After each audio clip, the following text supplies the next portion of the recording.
Good morning students, good afternoon. तो आइए आज हम लोग बात करने जा रहे हैं रिफ्रैक्शन, मतलब आज हम लोग बात करेंगे रे ऑप्टिक्स पर। बात करने जा रहे हैं हम लोग आज रे ऑप्टिक्स पर, ठीक है। तो स्टार्ट करने जा रहे हैं हम लोग रे ऑप्टिक्स, और रे ऑप्टिक्स का पूरा जो टॉपिक है उसको आज हम लोग कवर करेंगे। रे ऑप्टिक्स का पूरा टॉपिक क्या करेंगे, कवर करने वाले हैं, ठीक है। तो आइए स्टार्ट करते हैं रे ऑप्टिक्स को। तो रे ऑप्टिक्स में देखो बेसिकली हमें पढ़ना क्या है, तो पढ़ना एक टॉपिक हमारे पास क्या है, रिफ्लेक्शन पढ़ना हमें एक टॉपिक है, और हमारा सेकंड टॉपिक क्या है आपका, रिफ्रैक्शन है। एक टॉपिक हमारा रिफ्लेक्शन आ जाएगा, एक रिफ्रैक्शन आ जाएगा, और नेक्स्ट टॉपिक आपका क्या आ जाएगा आपका, उसके बाद रिफ्लेक्शन हो जाएगा आपके पास, रिफ्रैक्शन है। इसमें हमें TIR पढ़ना है, टोटल इंटरनल रिफ्लेक्शन। उसके साथ साथ उसके बाद हमें क्या पढ़ना है, इसमें प्रिज्म के बारे में पढ़ना भाई, कि प्रिज्म क्या होता है था, और लेंस। मतलब इनमें अलग अलग टॉपिक हैं, मतलब इन टॉपिक को आज हमें कवर करना है। टॉपिक नंबर 1, 2, 3, 4 एंड 5, ये 5 टॉपिक रे ऑप्टिक्स में हमें कवर करने हैं। क्लियर है? चलिए तो आइए बात करते हैं। सबसे पहले हम बात करते हैं रिफ्लेक्शन ऑफ लाइट की। सबसे पहला टॉपिक हमारा क्या है, सबसे पहला टॉपिक तो हमारा आता है लाइट, कि लाइट है क्या। अगर हम लाइट की बात करें तो लाइट क्या है, बेसिकली लाइट के बारे में आपने पढ़ा था, लाइट है क्या, light is a form of energy by which we can see the objects. Light is a form of energy by which we can see the objects is known as the light. अब properties of light पढ़ा।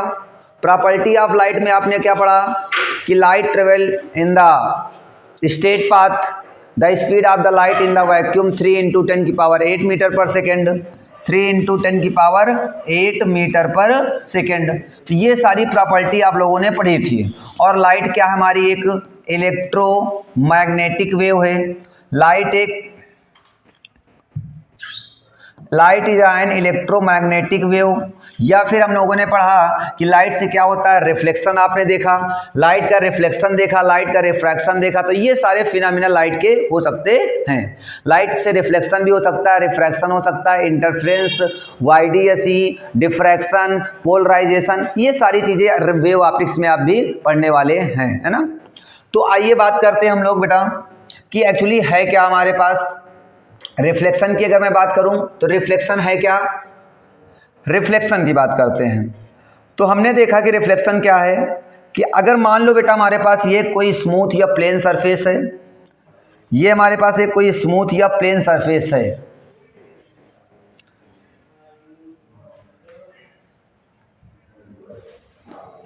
ये आपके पास क्या है, एक कोई smooth या plane surface है। इधर क्या कर दिया हमने, पॉलिश कर दिया। ये मान लो एक हमारे पास प्लेन मिरर है, और इस प्लेन मिरर पर मैंने क्या कर दिया, इधर पॉलिश कर दिया।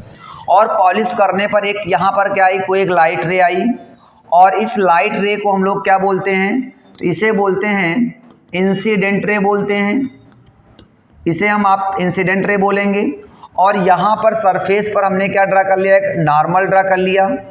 तो लाइट क्या होती है, उसी मीडियम में क्या हो जाएगी, बाउंस बैक कर जाती है। तो इसे हम लोग क्या बोलते हैं, इसे हम लोग क्या बोलते हैं, रिफ्लेक्टेड रे बोलते हैं। तो ये हमारे पास क्या हो गई, इंसिडेंट रे हो गई, और ये क्या हो गई, रिफ्लेक्टेड रे हो गई।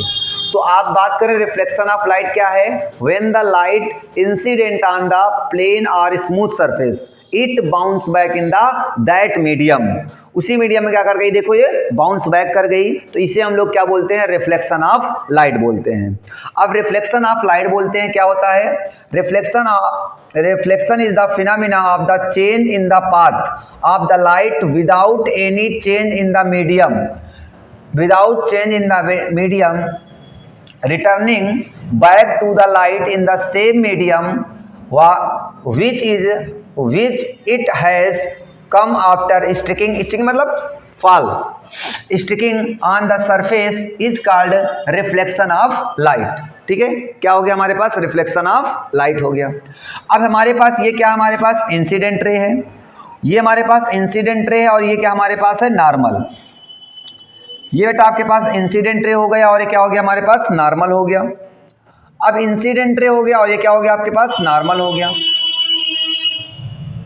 अगर हमने कहा कि ये हमारे पास क्या है, कोई स्मूथ सरफेस, स्मूथ या फिर प्लेन सरफेस है ये, और कोई लाइट रे इस पर क्या हो रही है, इंसिडेंट हो रही है, ये हमने क्या ड्रा कर दिया, एक नॉर्मल ड्रा कर दिया।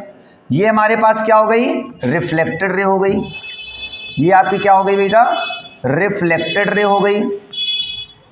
और ये आपकी क्या हो गई, ये आपकी क्या हो गई, इंसिडेंट रे हो गई, इंसिडेंट रे। और ये आपकी क्या हो गई, रिफ्लेक्टेड रे। ये क्या हो गया आपका, नॉर्मल हो गया। ठीक है। अच्छा, इसे क्या बोलते हैं हम लोग, इसे बोलते हैं रिफ्लेक्टिंग सरफेस। क्या बोलते हैं, रिफ्लेक्टिंग सरफेस बोलते हैं। ठीक, इसे क्या बोलते हैं, रिफ्लेक्टिंग सरफेस हो गया। और यहां पर ये रिफ्लेक्टिंग सरफेस हो गया, और इसे क्या बोलते हैं, इसे बोलते हैं point of incidence, point of incidence. अब पॉइंट ऑफ इंसिडेंस का मतलब क्या है, a point where light rays क्या करती हैं, मीट करती हैं, उसे हम लोग क्या बोलते हैं, पॉइंट ऑफ इंसिडेंस बोलते हैं। अब ये इतनी बात समझ में आ गई। अगर इसकी डिफिनेशन देखा आप लोगों ने, क्या होता है, the light when the light fall on the smooth और plane surface it bounce back in the same medium is called the reflection of light. अब ये नॉर्मल हो गया। नॉर्मल और इंसिडेंट रे के बीच के एंगल को हम लोग बोलते हैं आई, और इस एंगल को बोलते हैं आर। एंगल आई, एंगल आई को क्या बोलते हैं, एंगल आई को बोलते हैं angle of incidence, angle of incidence होता है। और एंगल आर क्या होता है, इसे बोलते हैं angle of reflection, angle of reflection बोलते हैं। तो ये हमारे पास एंगल आई और क्या हो गए, एंगल आर हो गए। अब बात आती है एंगल आई है क्या, angle I is the angle between the incident ray and normal. The angle between the incident ray and normal is known as the angle of incident ray. अब बात आती है what is the angle of reflection. तो angle between the normal and reflected, देखो ये normal है और ये क्या है आपके पास, रिफ्लेक्टेड रे। ये आपका नॉर्मल हो गया और ये रिफ्लेक्टेड रे।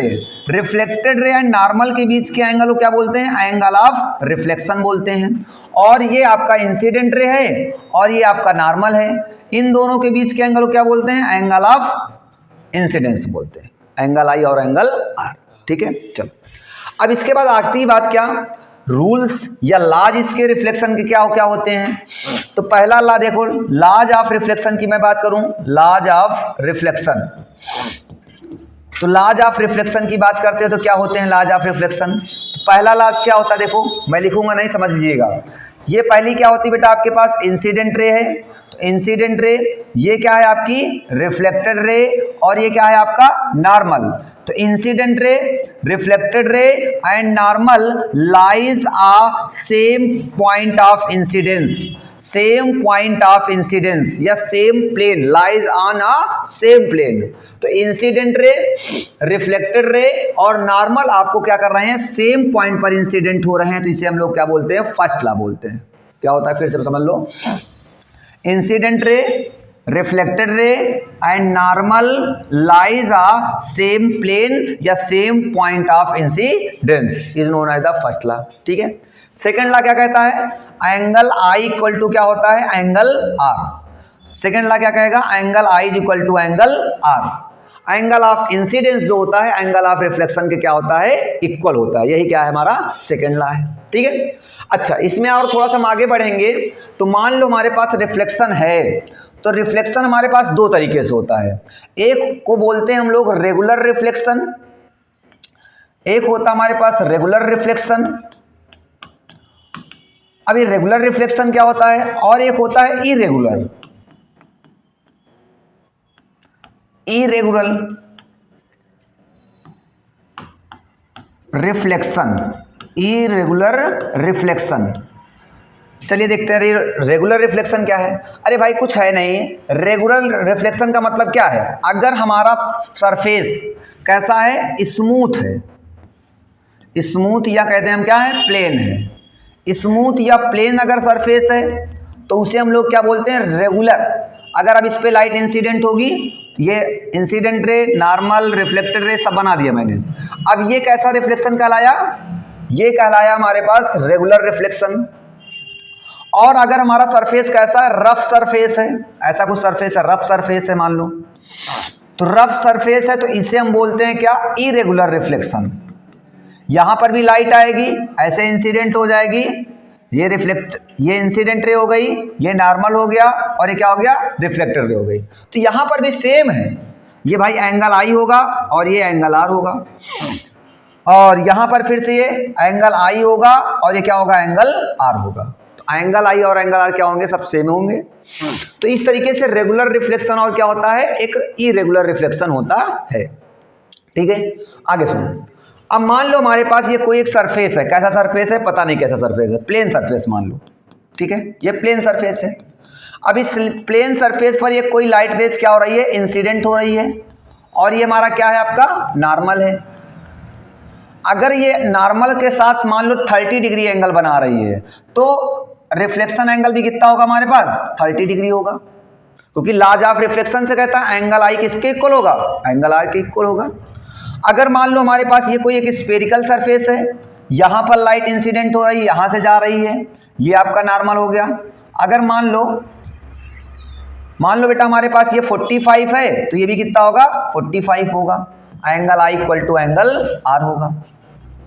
अगर मान लो हमारे पास ये कोई ऐसा सरफेस है, ऐसे लाइट आएगी, ऐसे रिफ्लेक्ट हो जाएगी, ये आपकी इंसिडेंट हो जाएगी, ये इंसिडेंट रे है, ये नॉर्मल है, और ये रिफ्लेक्टेड रे है।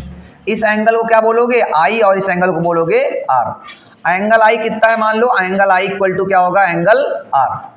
एंगल आई किसके इक्वल होगा, एंगल आर के इक्वल होगा।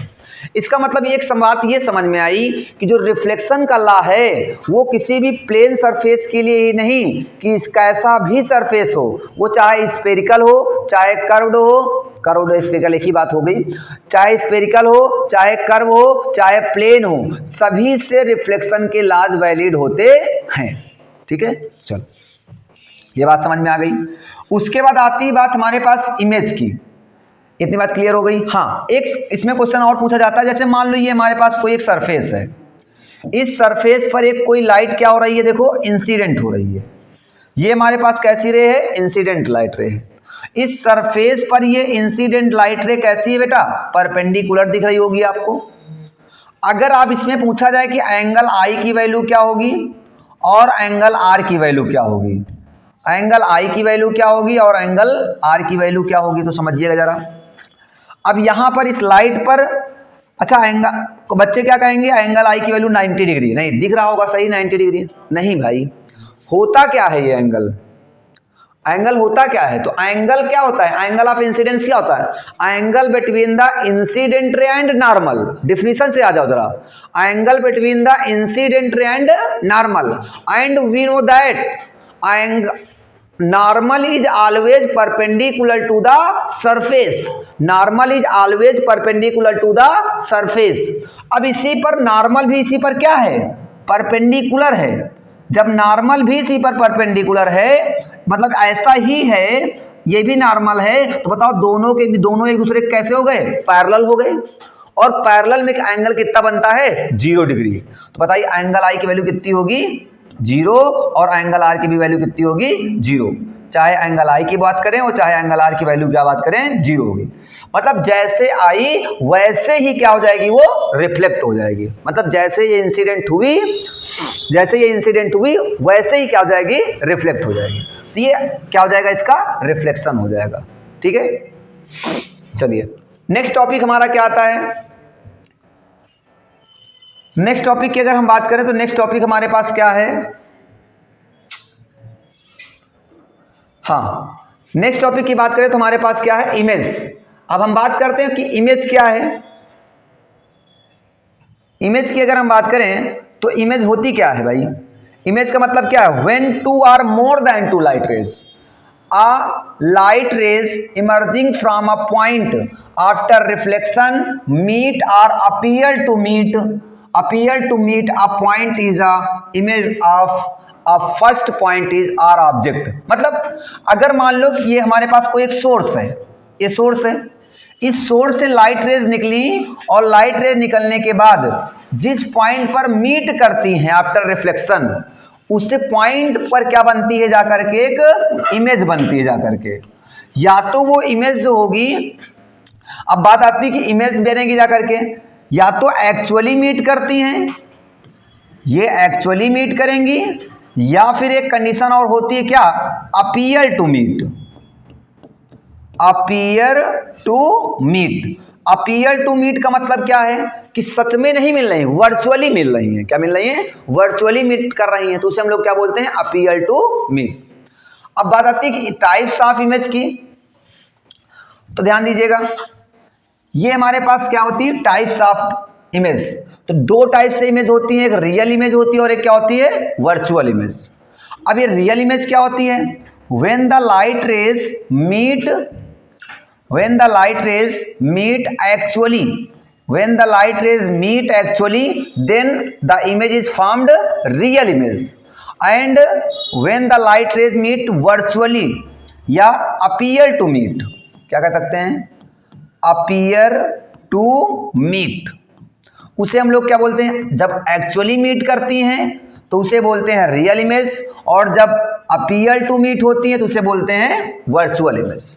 ठीक है, चलो, कहने का मतलब है, देखो रियल इमेजेस को हम लोग क्या करते हैं भैया, सॉलिड लाइन से डिनोट करते हैं। अगर हम कहीं पर ऐसा डिनोट कर दें कि ये लाइट रे जा रही है और एक लाइट रे ये जा रही है, यहां पर मीट कर रही है, तो देखो ये क्या है, सॉलिड लाइन है।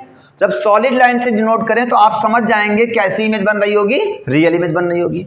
अगर कहीं पर डॉटेड लाइन से डिनोट किया दिख जाए आपको कि मान लो ये हमारे पास दो वेव आ रही हैं और इस पॉइंट पर क्या कर रही हैं, एक दूसरे को मीट कर रही हैं, जब इस पॉइंट पर मीट करेंगे तो कैसी इमेज बनेगी जाकर के, वर्चुअल इमेज बनेगी जाकर के। कैसी इमेज होगी, वर्चुअल, आपको समझ जाना है।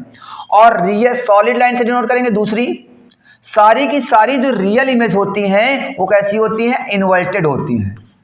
रियल इमेज कैसी इमेज होती हैं, इन्वर्टेड, रियल इमेज इन्वर्टेड होती हैं।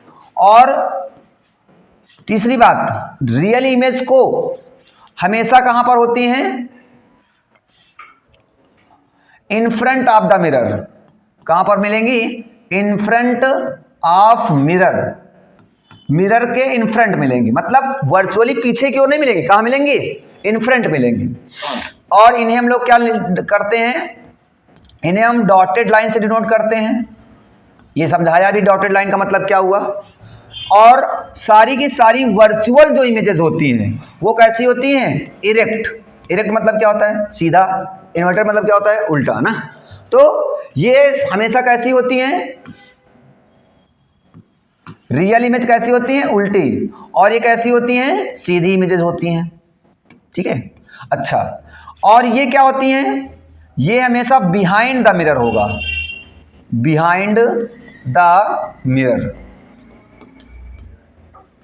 ठीक है, तो ये हमारे पास क्या था, रियल इमेज और वे वर्चुअल इमेज हो गया। क्या बात क्लियर है यहां तक, चलें आगे। ठीक, आगे चलते हैं तो हमारे पास क्या मिलता है, बात आती है मिरर की। तो बात आती है बेटा मिरर की। तो ये मिरर क्या होता है, आप सभी लोग जानते हैं, जो लोग रोज देखते हैं सुबह सुबह उठ के। हाँ, नहीं देखते हो क्या, रात में देखते हो, चलो अच्छा। मिरर की बात करें तो बेटा मिरर है क्या, mirror is a polish surface which reflect almost all the light incident on the mirror. Mirror क्या है, अगर किसी सरफेस पर लाइट इंसिडेंट कराई जाए तो वो ऑलमोस्ट लाइट को क्या कर दे, रिफ्लेक्ट कर दे, जिस तरफ से आई उसी तरीके से बाउंस बैक कर दे, तो उसे हम लोग क्या बोलते हैं, मिरर बोलते हैं। ठीक है, चलो अब बात आती है कि मिरर में, तो मिरर हमारे पास कितने टाइप्स होते हैं, 2 टाइप्स होते हैं। एक हमारे पास क्या होता है, प्लेन मिरर होता है। तो प्लेन मिरर क्या होता है, plane mirror is a that mirror which surface is plane. नाम से क्लियर भाई, a mirror which surface is plane, is plane. Plane mirror का जो सरफेस होता है वो कैसा होता है, प्लेन मिरर होता है, प्लेन होता है। अब दूसरी चीज, या हम कह सकते हैं प्लेन मिरर, ध्यान दो, ये मान लो हमारे पास एक कोई प्लेन मिरर है, ये हमारे पास क्या है, प्लेन मिरर है, और ये इसका क्या कहलाएगा, प्रिंसिपल एक्सिस कहलाएगा। अब यहां पर मैंने क्या किया, मान लो ये ऑब्जेक्ट को रख दिया गया, ये आपके पास क्या है, ऑब्जेक्ट। अच्छा, ऑब्जेक्ट से क्या निकलेंगी, लाइट रेज निकलेंगी, तो ये लाइट रे निकली, यहाँ पहुंची। अब यहाँ पर जब पहुंचेंगी लाइट रेज कई सारी मीट करेंगी, तो इसकी जो इमेज बनेगी जा करके वो कहाँ पर बनती है, ये मान लो हमारे पास x डिस्टेंस पर है, तो इसकी जो इमेज बनती है वो सेम इसके कहाँ बनती है जा करके, बिहाइंड द मिरर बनती है जा करके, और सेम डिस्टेंस पर बनती है। देखो ये ऑब्जेक्ट है आपकी और ये आपकी क्या है, इमेज है। एक ऑब्जेक्ट हो गई और एक क्या हो गई, आपकी इमेज हो गई। जब ये ऑब्जेक्ट और इमेज हमने ले लिया तो ऑब्जेक्ट की डिस्टेंस को हम लोग क्या बोलते हैं, u बोलते हैं, और इमेज की डिस्टेंस को क्या बोलते हैं, v बोलते हैं। देखो आपने क्वाड्रेंट में पढ़ा होगा कि इधर की वैल्यू कैसी होती है, निगेटिव, और इधर की वैल्यू कैसी होती है, पॉजिटिव। ठीक है, तो एक चीज मैं दिखाना चाह रहा हूं, इसका मतलब देखो u की वैल्यू कितनी है, माइनस का x है। माइनस का मतलब इधर की वैल्यू कैसी लेते हैं, निगेटिव, और इधर की वैल्यू कैसी लेते हैं, पॉजिटिव। तो u इक्वल टू कितना हो जाएगा, माइनस का x हो जाएगा, और v इक्वल टू कितना हो जाएगा, प्लस का x हो जाएगा। इधर है ना, इधर की वैल्यू कैसी होंगी, पॉजिटिव। ठीक है, अगर आपने सभी लोगों ने एक मिरर फार्मूला पढ़ा होगा, 10th क्लास में पढ़ा था, 1/f is equal to 1/v plus 1/u, इतना तो पढ़ा ही सभी लोगों ने। फिलहाल आगे हम बात करेंगे मिरर फार्मूला पे। मिरर फार्मूला क्या होता है, 1/f is equal to 1/v plus 1/u। तो हम देखें अगर, तो 1/f is equal to 1/v के प्लेस पर क्या लिख सकते हैं, 1/x, और प्लस 1/u के प्लेस पर क्या लिखेंगे, माइनस का x। देखो ये माइनस का ये प्लस खत्म हो जाएगा, तो 1/f इज इक्वल टू कितना बचेगा, 0। इस 0/1 कह सकते हैं, हाँ। रेसिप्रोकल करोगे तो f इज इक्वल टू कितना हो जाएगा, 1/0, और 1/0 का मतलब कितना होता है, इन्फिनिटी। इसका मतलब प्लेन मिरर की जो फोकल लेंथ होती है वो कितनी होती है, इनफाइनाइट होती है। प्लेन मिरर की जो फोकल लेंथ होती है कितनी होती है, इनफाइनाइट होती है। ठीक है, चलो अब बात आती है कि प्लेन मिरर कैसा इमेज फॉर्म करता है। तो प्लेन मिरर कैसा इमेज फॉर्म करता है, देखो बिहाइंड द मिरर है या in front of the mirror है, तो बिहाइंड द मिरर है, फिगर में दिख रहा होगा। बिहाइंड द मिरर कैसी इमेज फॉर्म करते हैं, वर्चुअल, और सारी की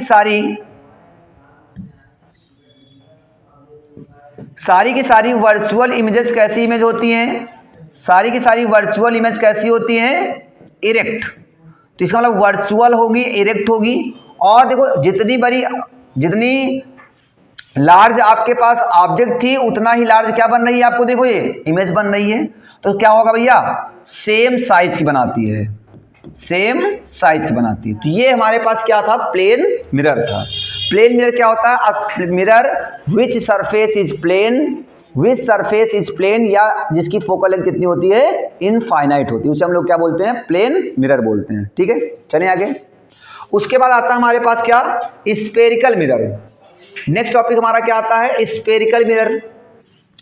अगर हम बात करें स्फेरिकल मिरर की, स्फेरिकल मिरर, अब ये क्या होता है, स्फेरिकल मिरर क्या होता है बेटा, स्फेरिकल मिरर की अगर मैं बात करूं तो स्फेरिकल मिरर क्या होता है, विच सरफेस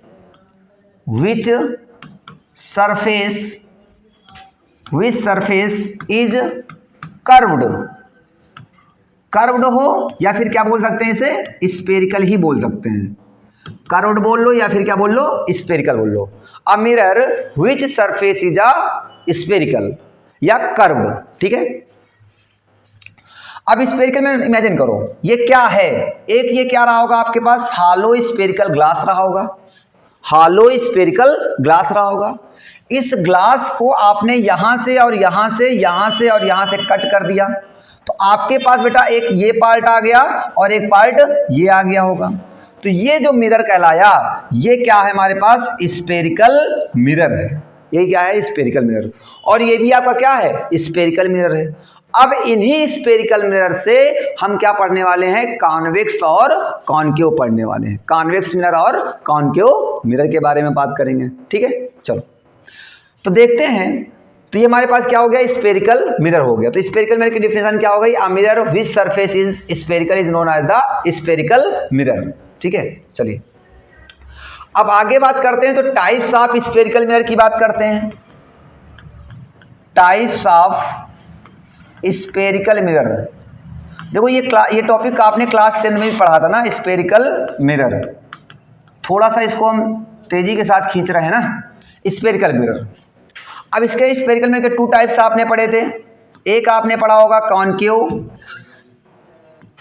एक क्या पढ़ा आपने, कॉनकेव पढ़ा, और एक क्या पढ़ा आपने, कॉन्वेक्स। इसे हम लोग क्या बोलते हैं, एक नाम से और जानते हैं कन्वर्जिंग मिरर बोलते हैं, और इसे एक नाम से और जानते हैं, क्या बोलते हैं, डाइवर्जिंग मिरर बोलते हैं। बेटा क्या बोलते हैं, डाइवर्जिंग मिरर बोलते हैं। ठीक है, एक कन्वर्जिंग होता है और एक क्या होता है, डाइवर्जिंग होता है। ठीक है, कुछ नहीं, क्या था अभी देखो, एक स्फेरिकल मिरर ये था, एक स्फेरिकल मिरर ये था, एक हालो स्फेरिकल ग्लास था। उस हालो स्फेरिकल ग्लास को क्या कर दिया गया था, कट कर दिया गया। उनमें से ये 2 सरफेसेस बने, और इन दोनों सरफेसेस से मिलकर क्या बन गया हमारे पास, एक कॉनकेव बन गया, और एक क्या बन गया हमारे पास, कॉन्वेक्स मिरर बन गया। अब बात आती है कॉनकेव क्या होता है। तो कॉनकेव मिरर एक ऐसा मिरर होगा जिसका आउटर साइड पर क्या होती है, पॉलिश की जाती है। आउटर साइड पर क्या होती है, पॉलिश्ड होती है, और इनर साइड से क्या होता है, रिफ्लेक्टिंग सरफेस क्या होता है, ये रिफ्लेक्टिंग सरफेस हो जाएगा। ये क्या हो जाएगा, रिफ्लेक्टिंग सरफेस। अगर बात करें हम लोग कॉनकेव लेंस, कॉनकेव मिरर है क्या, तो कॉनकेव मिरर क्या होता है, अ सरफेस या ए spherical mirror, a spherical mirror which outer side is polished and the reflection is always in the inner side. इसे हम लोग क्या बोलते हैं, कॉनकेव। और इसी का ठीक उल्टा इसी का ये है, ये हमारे पास एक कोई स्फेरिकल मिरर था, ये हमने क्या बना दिया, आउट इनर साइड पॉलिश कर दिया, और ये हमारे पास क्या हो गया, रिफ्लेक्टिंग सरफेस हो गया। तो इसमें रिफ्लेक्टिंग सरफेस क्या होता है, आउटर साइड रिफ्लेक्टिंग सरफेस होता है, और इनर साइड से क्या होता है, पॉलिश्ड होती है। तो इसे हम लोग क्या बोलते हैं, कॉन्वेक्स मिरर बोलते हैं, और इसे क्या बोलते हैं, कॉनकेव मिरर बोलते हैं। ठीक है, चलो अब बात आती है कॉनकेव मिरर। तो कॉनकेव मिरर की इमेज फॉर्मेशन कैसी होती है, तो कॉनकेव मिरर हमेशा कैसा बनाता है, हमेशा नहीं बनाता है। इसकी बेसिक नेचर क्या है, रियल एंड इन्वर्टेड की। ये कैसा बनाता है, रियल एंड इन्वर्टेड। बट एक केस में इसके पास ये भी प्रॉपर्टी है कि ये वर्चुअल और इरेक्ट इमेज भी फॉर्म कर सकता है। लेकिन अगर मैं बात करूं इसके कॉनकेव की बात करूं, तो कॉनकेव ऑलवेज कैसी इमेज फॉर्म करता है, वर्चुअल एंड इरेक्ट। ये हमेशा वर्चुअल और इरेक्ट इमेज फॉर्म करता है, जबकि आपके पास वाइल कॉनकेव मिरर क्या होता है, real, inverted and virtual and erect दोनों प्रॉपर्टी रखता है। ठीक है, चलिए रिवीजन हो रहा है सही से। ठीक है, बात समझ में आ गई, ओके। अब नेक्स्ट बात करते हैं हम लोग, तो नेक्स्ट बात करते हैं, तो नेक्स्ट मिलता क्या हमारे पास, हाँ इनके यूजेस देख लेते हैं। चलो थोड़ा सा यहीं पे देख लूँ, हाँ चलो अगले यहीं पे देख लेता हूँ। सबसे पहले अगर हम कॉनकेव की यूज करें, तो कॉनकेव का यूज कहाँ होता है, देखो कन्वर्जिंग मतलब क्या होता है, इकट्ठे कर दे रहा है, क्या कर रहा है, इकट्ठा कर रहा है। लाइट रेज जो भी आ रही थी उन्हें क्या कर रहा था, कन्वर्ज कर रहा था, इकट्ठे कर रहा था, तो इसे कन्वर्जिंग बोलते हैं। तो कन्वर्जिंग कैसे होगा भाई, सबसे पहले तो गाड़ियों की हेडलाइट में इसका यूज करते हैं, जो भी व्हीकल्स हैं सबकी हेडलाइट में किसका यूज करते हैं, कॉनकेव का यूज करते हैं। दूसरा इसका यूज होता हमारे पास सोलर कुकर में यूज करते हैं। सोलर कुकर मतलब जो खाना बनाने के वाला कुकर होता है, उसे सोलर कुकर मतलब जो सन एनर्जी से वर्क करता है ना। तो उसमें क्या होता है, एक प्लेट लगाई जाती है, वो किसकी लगाई जाती है, कॉनकेव की लगाई जाती है। देखो सन में क्या होती है, आपके पास एनर्जी तो है ना, वो भी कैसी एनर्जी है, लाइट रेज में कौन सी एनर्जी रही, हीट एनर्जी है कि नहीं है। जहाँ पर बहुत ज़्यादा लाइट रेज कलेक्ट हो जाएंगी, वहाँ क्या हो जाएगी, हीट प्रोड्यूस हो जाएगी, और जब हीट प्रोड्यूस होगी तो वहाँ पर हम लोग इसका यूज करते हैं। तीसरा और इसका यूज कहाँ करते हैं भैया हम लोग, और इसका यूज हम लोग कहाँ करते हैं, हेडलाइट में इसका यूज करते हैं, सोलर कुकर में इसका यूज बता दिया आपको। डॉक्टर भी इसका यूज करते हैं। डॉक्टर जैसे कि इसके हो गए, आँख के हो गए या कान के हो गए, ईयर, डेंट, टीथ, ये सब डॉक्टर लोग इसका यूज करते हैं हमारे पास। कॉनकेव का भी यूज करेंगे। कॉनकेव क्यों भाई, देखो अगर हमें कान के होल में देखना है, कान के ईयर में, तो भाई वहाँ का होल क्या है, बहुत ही छोटा है, वहाँ पर अगर देखें तो लाइट की जो ब्राइटनेस जा रही है वो बहुत ही कम जा रही होगी, और जब कई सारी लाइटें जाएंगी, मतलब कई सारी लाइट जाएगी, ज़्यादा लाइट जाएगी, कलेक्ट होकर लाइट जाएगी, तो वहाँ पर इंटेंसिटी लाइट क्या कर जाएगी, इंक्रीज। और जब इंटेंसिटी इंक्रीज करेगी तो वहाँ ब्राइटनेस ज़्यादा हो जाएगा, और जब ब्राइटनेस ज़्यादा होगा तो लाइट का जो इमेज है, जहाँ पर जो भी चीज़ें हैं वहाँ की, वो क्या हो जाएंगी, हमें क्लियर दिखाई देने लगती हैं। अगर यहीं पर अभी लाइट को बंद कर दिया जाए तो क्या क्लियर दिखाई देगा, नहीं दिखाई देगा। आई बात समझ। तो ये इसका यूज होता है। इधर इसके यूज के बात कर लेते हैं। तो इसका यूज कहाँ करते हैं, स्ट्रीट लाइट में इसका यूज करते हैं। देखो स्ट्रीट लाइट मतलब जो चौराहे पर लैंप लगे होते हैं आपके, उसमें देखा होगा लैंप लगने के बाद लाइट क्या करती, बहुत तेज से फैला देता है ना, बहुत दूर तक दिखाई देता है। तो उसका मतलब क्या, इसका प्रॉपर्टी है डाइवर्जिंग। कैसी है, डाइवर्जिंग है। तो ये क्या कर देता है, लाइट रेज को डाइवर्ज कर देता है। दूसरा प्रॉपर्टी के सेकंड का हमने क्या लिख दिया, बैक मिरर में या साइड मिरर में, जो साइड मिरर लगाए होते हैं व्हीकल्स में, उसमें किसका यूज किया जाता है, इसी का यूज किया जाता है, कॉन्वेक्स का, है ना। देखो एक छोटा सा होता है वो, और छोटे में पीछे 2-3 ट्रक, 2-3 घर बहुत दूर तक दिखाई देता है ना। तो क्या कर देता है वो, लाइट रेज को क्या कर देता है, डाइवर्ज कर देता था, है ना। तो इस तरीके से इसके क्या हो गए, हमारे पास इसके यूजेस हो गए। चलिए आगे, क्लियर इतनी बातें। तो हाँ, तो स्फेरिकल मिरर समझ में आ गया।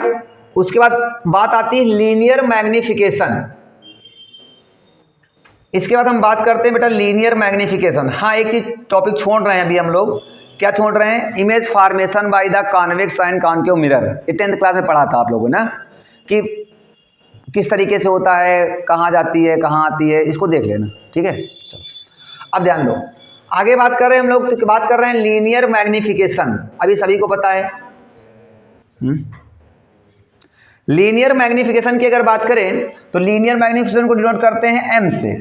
एम इज इक्वल टू होता है आई बाई ओ, जहां पर आई को क्या बोलते हैं, height of image, I for image, और ओ को क्या बोलते हैं, height of O for object. तो ये क्या होता है, the ratio of height of image and height of object.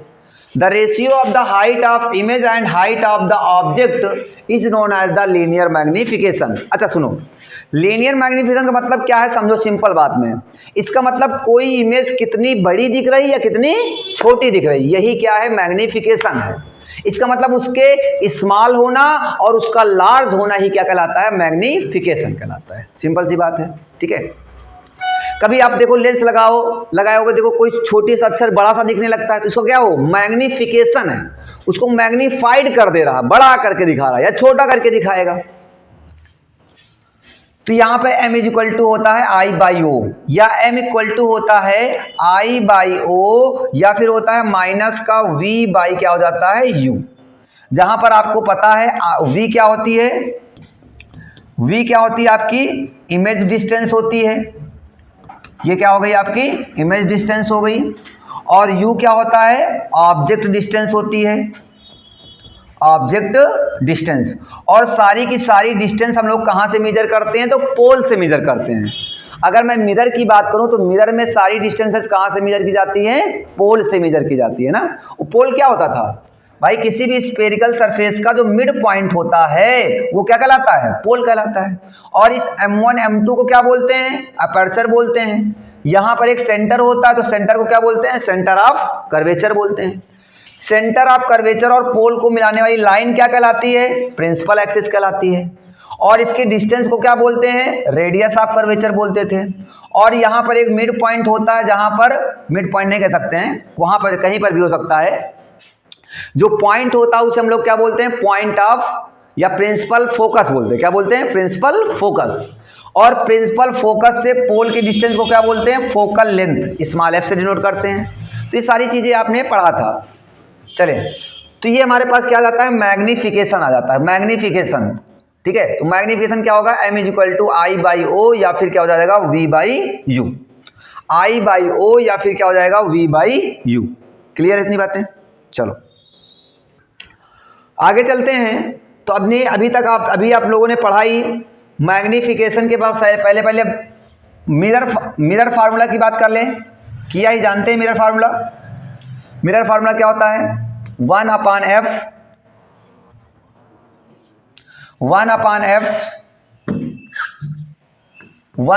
Is equal to 1/v plus 1/u।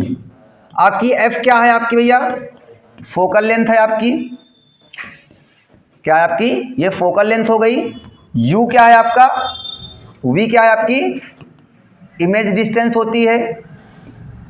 क्या होगी भैया? इमेज डिस्टेंस होगी बेटा। और u क्या होगी? Object distance. क्या कहलाएगी? ऑब्जेक्ट डिस्टेंस कहलाएगी। इस पर न्यूमेरिकल हम लोग आगे बात करेंगे, ठीक है? नेक्स्ट टॉपिक पर न्यूमेरिकल के बाद बात हम करेंगे। अभी टॉपिक पढ़ ले पहले, ठीक है? चलिए आगे देखते हैं। तो नेक्स्ट टॉपिक हमारे पास क्या मिलता है? Refraction of light. अब रिफ्रैक्शन ऑफ लाइट आ गया। अब देखो, रिफ्रैक्शन ऑफ लाइट जानने के लिए सबसे पहले हम बात करते हैं रिफ्रैक्शन में। अभी रिफ्लेक्शन पढ़ा, अब क्या पढ़ने जा रहे हैं हम लोग? रिफ्रैक्शन। अगर हम रिफ्रैक्शन की बात करते हैं बेटा, किसकी बात करते हैं? रिफ्रैक्शन की बात करते हैं। तो रिफ्रैक्शन से जानने से पहले हम एक बात करते हैं मीडियम की, कि मीडियम क्या होता है। मीडियम की बात करें तो मीडियम हमारे पास 2 टाइप से होते हैं, आपने पढ़ा होगा। एक रेयरर मीडियम होता है और एक क्या होता है हमारे पास? डेंसर मीडियम होता है। एक हमारा रेयरर मीडियम है और एक क्या है? एक डेंसर मीडियम है। अब बात आती है रेयरर मीडियम क्या होता है? जिसमें स्पीड ऑफ लाइट v इस क्या होती है? मोर होती है। और इसमें स्पीड ऑफ लाइट क्या होती है? लेस होती है। अगर किसी भी मीडियम में स्पीड ऑफ लाइट मोर होती है तो उसे हम लोग रेयरर बोलते हैं, और जिसमें कम होगी उसे हम लोग क्या बोलते हैं? डेंसर। एग्जाम्पल में बाई एग्जाम्पल लिख ले तो हम लोग क्या बोल सकते हैं? एयर। और इधर एग्जाम्पल में क्या बोल सकते हैं? ग्लास। और क्या बोल दिया हमने? वाटर बोल दिया। और क्या बोल दिया? डायमंड बोल दिया। तो ये हमारे पास क्या है? Denser medium. और ये क्या हमारे पास है? Rarer medium. अब एक चीज समझो जरा, एक चीज ये समझना है कि कोई भी मीडियम ना डेंसर है और ना रेयरर है। हम एक वर्ड बात करेंगे ऑप्टिकली डेंसर और ऑप्टिकली रेयरर की। तो ऑप्टिकली रेयरर और ऑप्टिकली डेंसर का मतलब क्या है? जो कम सॉलिड है, समझो सॉलिड से समझो, डेंसर का मतलब क्या होता है? सॉलिड। और रेयरर का मतलब क्या है? समझो लिक्विड टाइप समझ लो या एयर समझ लो, ठीक है? अब यहां पर समझो, अगर मैं बात करूं एयर और ग्लास, तो आपको पता है एयर क्या होगा? गैस की तरीके से बिहेव करो, कम सॉलिड होगा, और ग्लास क्या होगा? सॉलिड होगा। तो अब ये रेयरर हो गया और ये क्या हो गया? डेंसर हो गया। अगर मैं बात करूं ग्लास और वाटर की, तो ग्लास क्या है? ग्लास ज्यादा सॉलिड है तो ये डेंसर हो जाएगा, और वाटर क्या हो जाएगा? रेयरर हो जाएगा। क्यों? क्योंकि ये क्या है? In the comparison of the water and glass में वाटर डेंस है और ग्लास क्या है? रेयरर है। इसी तरीके से डायमंड और ग्लास की मैं बात करूं अगर, तो डायमंड क्या है? डायमंड और ग्लास में कंपैरिजन किया जाए तो डायमंड क्या होगा? ज्यादा सॉलिड होगा, और ग्लास क्या होगा? कम सॉलिड होगा। तो डायमंड हमारा डेंसर हो जाएगा और ग्लास कैसा हो जाएगा? रेयरर हो जाएगा। ये होता है ऑप्टिकली रेयरर और ऑप्टिकली डेंसर। आपको ये बिल्कुल नहीं रटना है कि ये डेंसर होगा, ये रेयरर होगा, ये रेयरर होगा, ये डेंसर होगा, नहीं, ये सब नहीं। आपको जो कम सॉलिड है इतना तो समझते ही हो, सभी लोगों ने देखा ही है, इतना समझते हैं कि क्या सॉलिड होगा और क्या कम सॉलिड होगा, ठीक है? चलो अब बात करते हैं रिफ्रैक्शन की। ये डेंसर मीडियम आ गया। डेंसर मीडियम में स्पीड ऑफ लाइट क्या होती है? मोर, कम होती है, और रेयर मीडियम में क्या होती है? ज्यादा। याद करो उनके बारे में, न्यूटन कार्पस्कुलर थ्योरी। तो न्यूटन कार्पस्कुलर थ्योरी क्या कहती थी कि भाई स्पीड ऑफ लाइट जो होती है डेंसर में क्या होती है? मोर होती है, और इसमें क्या होती है? लेस होती है। किसने बताया था? Newton corpuscular theory. लेकिन वो बात क्या थी? बाद में गलत हो गई थी। 1850 में एक साइंटिस्ट आए थे, उनका नाम था फोकाल्ट ना। तो फोकाल्ट सर ने बताया था कि लाइट क्या है? रेयर में क्या होती है? ज्यादा होती है, और डेंसर में क्या होती है? कम होती है। चलिए अब बात करते हैं बेटा हम लोग रिफ्रैक्शन की बात करते हैं। तो रिफ्रैक्शन के लिए 2 मीडियम होते हैं। Refraction of light, refraction of light. तो ध्यान दो, हमने कहा एक मीडियम, एक ये हमारे पास सरफेस है, इसे हम लोगों ने बोला रेयरर मीडियम है, और एक ऐसा मीडियम भैया हमारे पास डेंसर मीडियम। एक बेटा हमारे पास रेयरर मीडियम हो गया और एक डेंसर मीडियम हो गया। इसे हम लोग बोलते हैं रिफ्रैक्टिंग सरफेस। क्या हो गया हमारे पास? रिफ्रैक्टिंग सरफेस हो गया। ये आपका क्या हो गया? रिफ्रैक्टिंग सरफेस हो गया। यहां से कोई लाइट रे आई, इस सरफेस पर क्या होगी? इंसिडेंट होगी। अगर मान लो इस सरफेस पर इधर पॉलिश की जाती तो ये लाइट क्या होती? उसी मीडियम में क्या कर जाती? बाउंस बैक कर जाती, अगर इधर पॉलिश होता तब। अब अगर पॉलिश नहीं है तो ये लाइट उस मीडियम में ना जा करके ये लाइट जाना कहां चाह रही थी? ऐसे सीधे निकल जाना चाहिए, क्योंकि light travel in the straight path, है ना। तो इस लाइट को जाना कहां चाहिए था? सीधे निकल जाना चाहिए था। लेकिन यहां पर हमने एक क्या ड्रा कर दिया बेटा? एक नॉर्मल ड्रा कर दिया। तो जब लाइट रेयरर से डेंसर में गई तो देखा गया कि ये क्या हो गई? Towards the normal, towards the normal हो गई। नॉर्मल की तरफ क्या कर गई? बेंट कर गई। तो इसे हम लोगों ने क्या बोला? रिफ्रैक्शन ऑफ लाइट बोला। ठीक है, ध्यान दीजिएगा। तो ये हमारे पास क्या है बेटा? नॉर्मल है। और ये क्या है? आपकी इंसिडेंट रे है। और ये आपकी क्या है? रिफ्रैक्टेड रे है। ये आपकी क्या हो गई? रिफ्रैक्टेड रे हो गई। ठीक है, ध्यान दीजिएगा भाई। ये क्या है? नॉर्मल, और ये क्या है? Incident ray. इन दोनों के बीच के एंगल को क्या बोलते हैं? Angle of incidence. The angle between the incident ray and normal is known as the angle of incidence. अब ये एंगल आर क्या है? ये एंगल क्या कहलाएगा? Angle R. The angle between the, देखो ये भी तो नॉर्मल है ना, और ये क्या है आपके पास? रिफ्रैक्टेड रे है। तो the angle between the refracted ray and normal is known as the angle of refraction. Angle of refraction. Angle I क्या है? एंगल ऑफ इंसिडेंस है। और एंगल आर क्या है? एंगल ऑफ रिफ्रैक्शन है। अभी तक इसे हम लोग क्या बोलते थे? एंगल ऑफ रिफ्लेक्शन बोलते थे, क्योंकि रिफ्लेक्शन पढ़ रहे थे। अब क्या पढ़ रहे हैं? इसका हम लोग रिफ्रैक्शन पढ़ रहे हैं। जब रिफ्रैक्शन पढ़ रहे हैं तो एंगल ऑफ रिफ्रैक्शन बोलने वाले हैं। ठीक है, चलो आगे सुनो, क्लियर। अब अगर इसी का मीडियम चेंज कर दें, हम मीडियम क्या कर दें? चेंज। ध्यान दो, ये हमारे पास क्या हो गया? नॉर्मल हो गया। मान लो ये क्या हो गया हमारे पास? नॉर्मल। ये हमारे पास इंसिडेंट रे हो गई बेटा, बार बार नहीं लिख रहे हैं। और ये हमारे पास क्या हो गया? नॉर्मल। अब इधर का मीडियम हमारे पास डेंसर हो गया, और इधर का मीडियम कैसा हो गया? रेयरर। अब इधर डेंसर हो गया और इधर क्या हो गया? रेयरर मीडियम हो गया। अब कोई लाइट रे डेंसर मीडियम से रेयरर मीडियम में जाएगी तो इसको जाना कहां चाहिए था? ऐसे बिल्कुल सीधे निकल जाना चाहिए था, क्योंकि light travel in the straight. तो ये लाइट क्या होती है? Away from the normal. देखी गई, नॉर्मल से क्या हो जाती है? अवे फ्रॉम नॉर्मल हो जाती है। तो इस एंगल को क्या बोलते हैं? आर। और इस एंगल को क्या बोलेंगे? एंगल ऑफ इंसिडेंस क्या होता है? आई। वही काम है। तो एक बात समझ में आई कि अगर कोई लाइट वन मीडियम से अनदर मीडियम में जाती है तो वो अपने एक्चुअल पाथ से क्या हो जाती है? डेविएट हो जा रही है। तो जब अब डेविएशन किस तरीके से देखा गया? अगर लाइट हमारी रेयरर से डेंसर में जाती है तो टुवर्ड्स द नॉर्मल, और अगर डेंसर से रेयरर में जाती है तो क्या हो जाती है? Away from the normal. एक होता है अवे फ्रॉम नॉर्मल और एक क्या होता है? Towards the normal. ठीक है, ये बातें पढ़ना जरूरी है, क्योंकि इसके बाद जस्ट हम बात करने वाले हैं TIR पर, टोटल इंटरनल रिफ्लेक्शन, जो अभी तक आप लोगों ने 10th क्लास तक नहीं पढ़ा था ना। इतनी बातें तो आपने 10th क्लास में भी पढ़ी थी। ठीक है, चलिए, तो ये बात समझ में आ गई है? हाँ, इतनी बात क्लियर हो गई। अब इसके बाद अगर हम बात करें, एक चीज देखिएगा, यहाँ पर कुछ ऑब्जर्वेशन देखा जाए तो यहाँ पर देखो, ये एंगल क्या है? आई। तो एंगल आई इतना है तो ये भी एंगल कितना होगा? आई होगा। देखो ये नॉर्मल है, ये नॉर्मल और ये क्या हुई? इंसिडेंट रही तो होती है, भले ये वर्चुअल है लेकिन है तो इंसिडेंट रही ही ना। इंसिडेंट रे और नॉर्मल के बीच के एंगल को क्या बोलते थे? आई। ये भी टोटल क्या होना चाहिए? आई।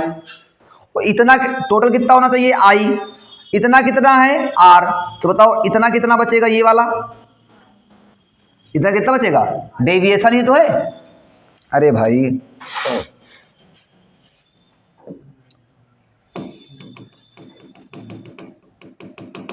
हाँ, सुनो क्या समझाना चाह रहे थे। अब सुनो बेटा, कहने का मतलब क्या है हमारे पास कि अगर देखो ये एंगल इतना आई है, इतना एंगल क्या है आई, तो ये टोटल एंगल भी कितना होगा आई, तो जाना इसको कहां चाहिए था इधर, इसमें समझा देता हूं,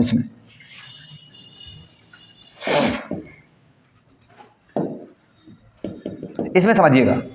देखो जाना इसको इधर चाहिए था, लेकिन जाती लाइट कहां है इधर, तो इसका मतलब इतना क्या हुई अपने एक्चुअल पाथ से डेविएट हुई ना, तो यही तो कहलाया एंगल ऑफ डेविएशन।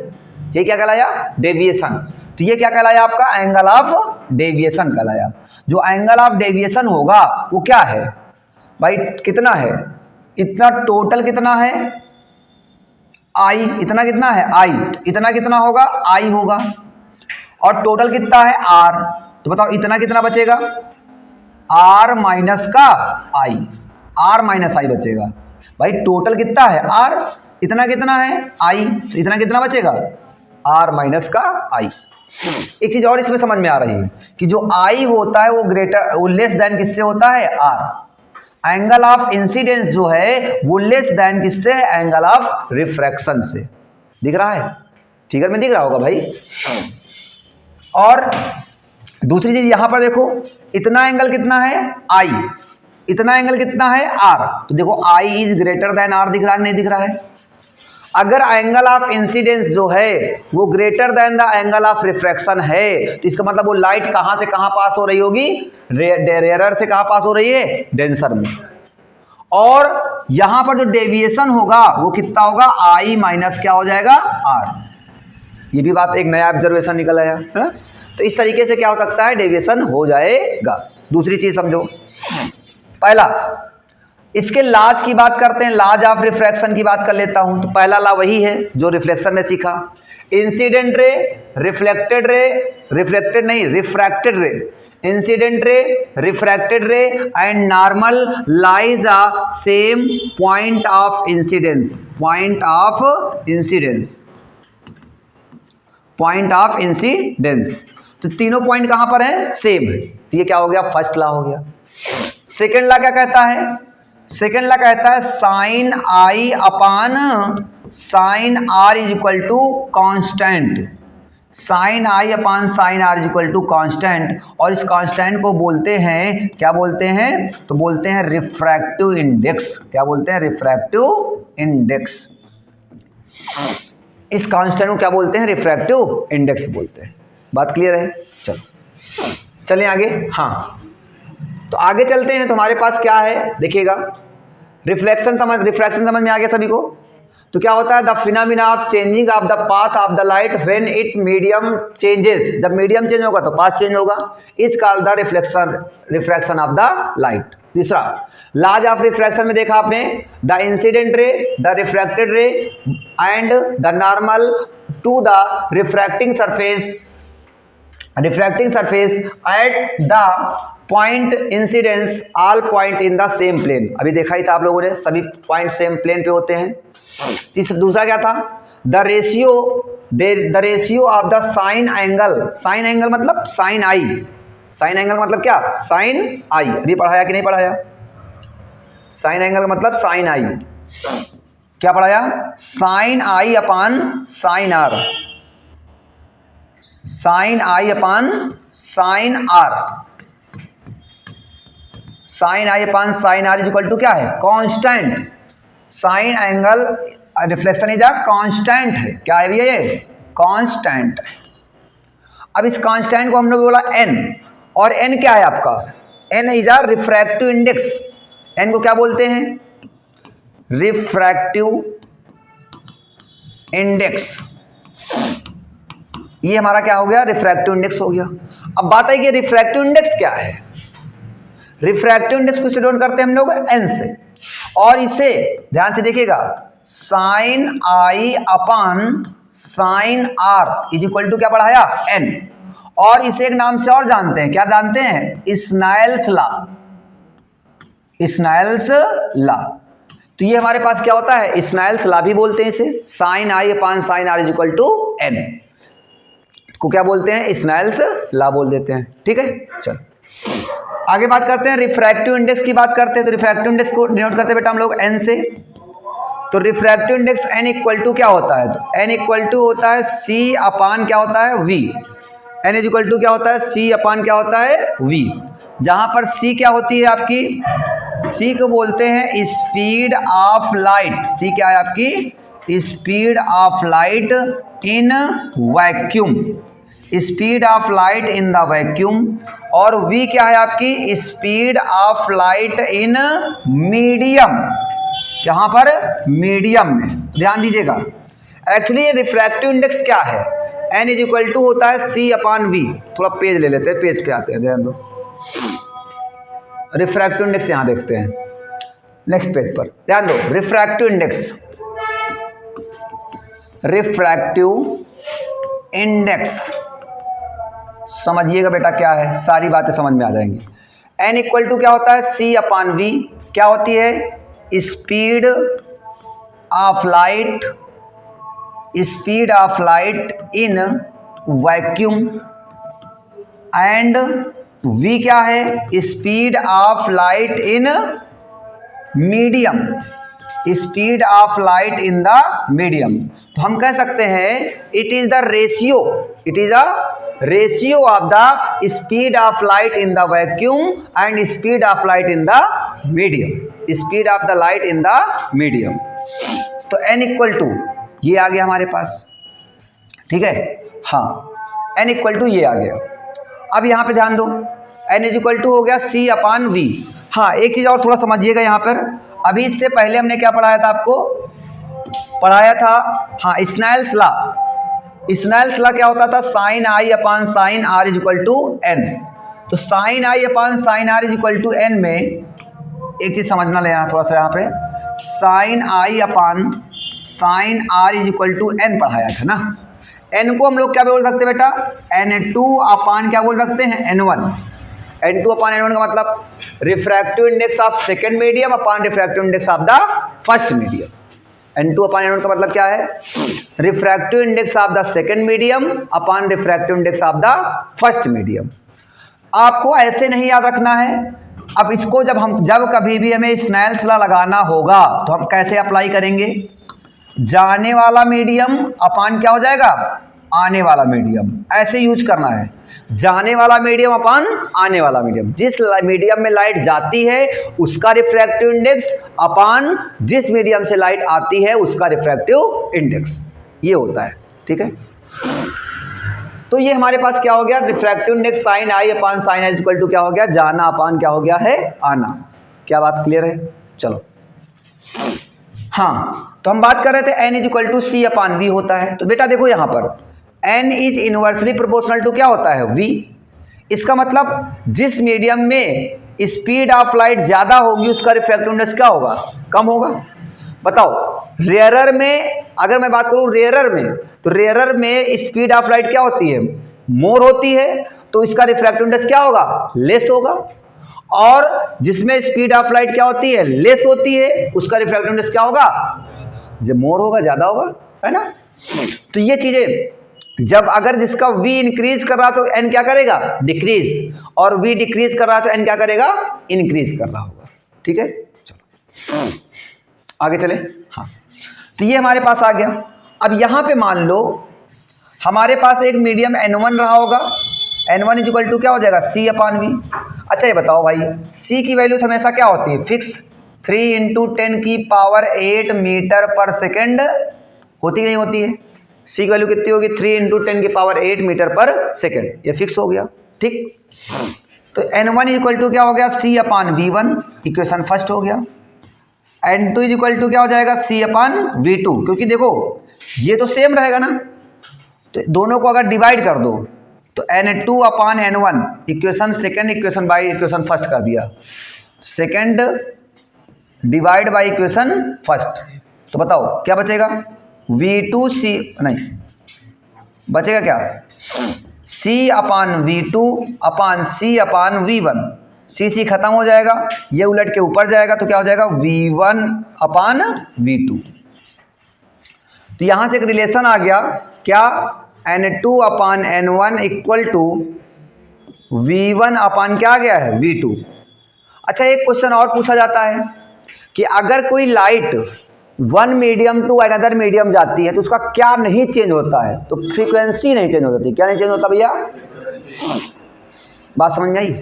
तो अगर लाइट फ्रीक्वेंसी नहीं चेंज करता है तो हमें पता है V इक्वल टू क्या होता है एफ लेमडा। वेवलेंथ क्या हो जाती है, चेंज हो जाती है, बट फ्रीक्वेंसी चेंज नहीं होती है। तो ध्यान दो, अगर मैं फर्स्ट मीडियम की बात करूं तो V1 हो जाएगा, लेमडा 1 हो जाएगा, और V2 इक्वल टू क्या हो जाएगा एफ लेमडा 2 हो जाएगा। इक्वेशन क्या आएगी सेकंड। अगर बेटा इक्वेशन फर्स्ट और सेकंड को मैं डिवाइड कर दूं, बताओ एफ एफ क्या हो जाएंगे, कैंसिल आउट। तो क्या आ जाएगा हमारे पास लेमडा 1 अपान क्या आ जाएगा लेमडा 2। तो ये बताओ, यहाँ पे V1 अपान V2 लिखा है, इसके प्लेस पर हम लोग क्या लिख सकते हैं लेमडा 1 अपान लेमडा 2। तो यहाँ से एक रिलेशन आ गया, इसको आप यूज कर सकते हैं जहाँ अपनी न्यूमेरिकल लगाना होगा। क्या कि भाई N2 upon N1 equal to V1 upon V2 is equal to lambda 1 upon क्या हो जाएगा लेमडा 2। ये एक रिलेशन आ जाएगा। N2 upon N1 is equal to V1 upon V2 is equal to lambda 1 upon lambda 2। इस रिलेशन से भी आप क्वेश्चन को सॉल्व कर सकते हैं। ठीक है, चलें आगे, चलें, चलो। उसके बाद आता है नेक्स्ट टॉपिक, बात करते हैं हम लोग।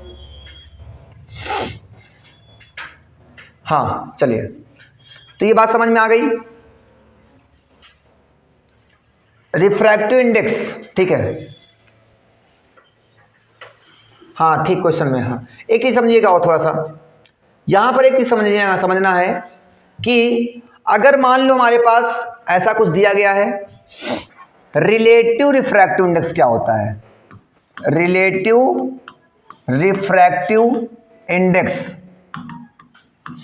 रिलेटिव रिफ्रैक्टिव इंडेक्स का मतलब क्या है, मान लो हमारे पास एक N1 मीडियम है और एक क्या है N2 मीडियम है।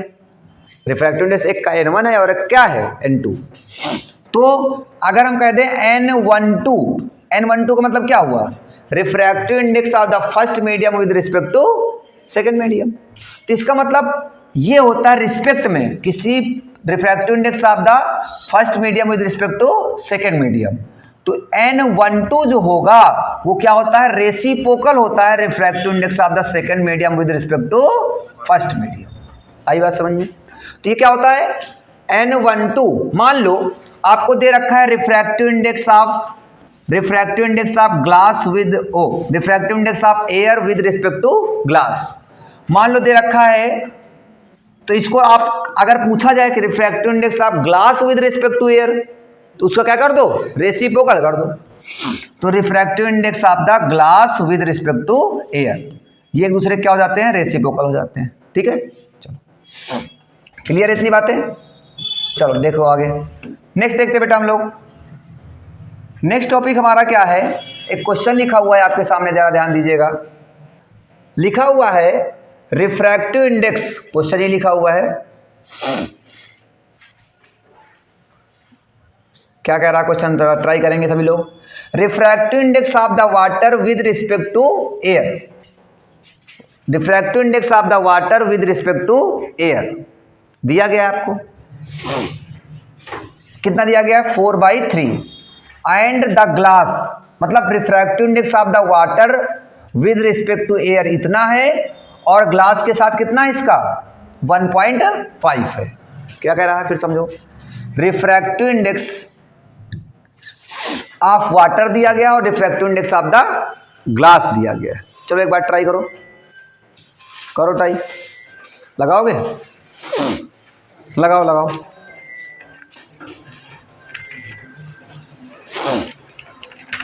हो जाएगा।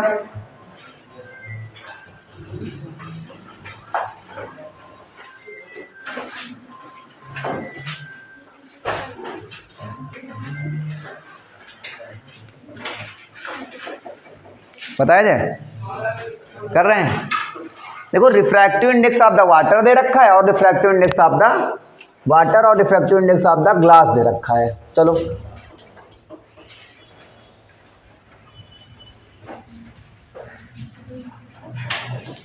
N WA refractive index of the water with respect to air कितना दे रखा है आपको 4/3 ये तो दिया है 4/3 तो लिखा है हाँ कितना दे रखा भैया 4/3 दे रखा है ये दे रखा है और क्या दे रखा है आपको refractive index of the glass with respect to air कितना दे रखा है 1.5 मतलब जानते हो कितना होता है 3/2 अब पहले देखो समझो क्या पूछा गया है refractive index of the glass with respect to water निकालना है refractive index of the glass with respect to water दूसरा क्या फाइंड करना है refractive index of the water with respect to glass दोनों एक ही बात है क्या नहीं refractive index of the glass with respect to water refractive index of the water with respect to glass क्या फाइंड करना है refractive index of the glass with respect to water निकालना है पहला पॉइंट है सेकेंड पॉइंट है refractive index of the water with respect to glass अगर भाई पहला वाला फाइंड कर लें तो उसका तो रेसिप्रोकल कर देंगे तो वो तो सेकंड हो ही जाता है ना तो क्या फाइंड करना आपको refractive index of the glass with respect to water लगाओ तो ट्राई करो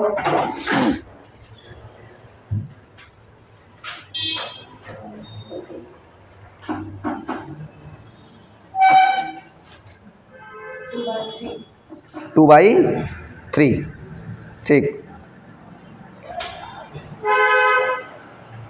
और किसी का आ गया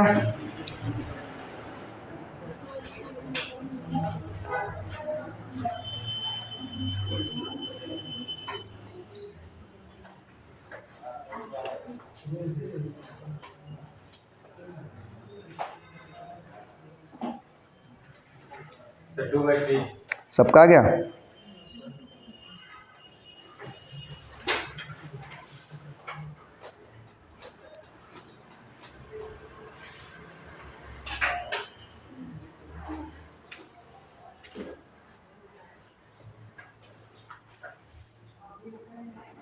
हो जाएगा नहीं हुआ क्या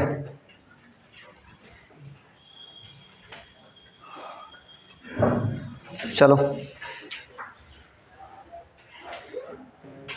हाँ देखो भैया ये हमारे पास फर्स्ट पॉइंट में फाइंड क्या करना बेटा फाइंड करना है refractive index of the glass with respect to water देखो NGW refractive index of the glass with respect to water तो इसको हम ऐसा लिख सकते हैं ध्यान दीजिएगा इसे लिख सकते हैं refractive index of the water with respect to air into refractive index of the glass with respect to air नहीं सॉरी उल्टा कर दिया रिफ्रैक्टिव इंडेक्स ऑफ द या ऐसे लिख सकते हैं upon refractive index of the glass with respect to air ऐसा लिखा जाएगा इससे refractive index of the glass with respect to water equal to होगा refractive index of the water with respect to air and refractive index of the glass with respect to air ठीक है चलो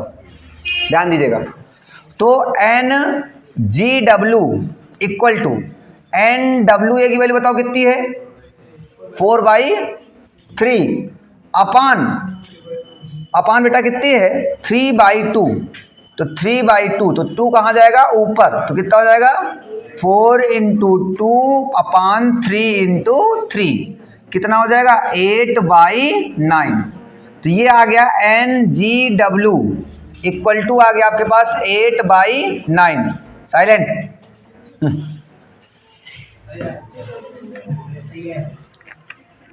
ठीक है तो NGW इक्वल टू हो जाएगा 8/9 अब इसका रेसिप्रोकल निकालना है तो रेसिप्रोकल इक्वल टू हो जाएगा NWG इक्वल टू कितना हो जाएगा 9/8 ये आ गया ये आंसर आ जाएगा ठीक है चलो आई बात समझ में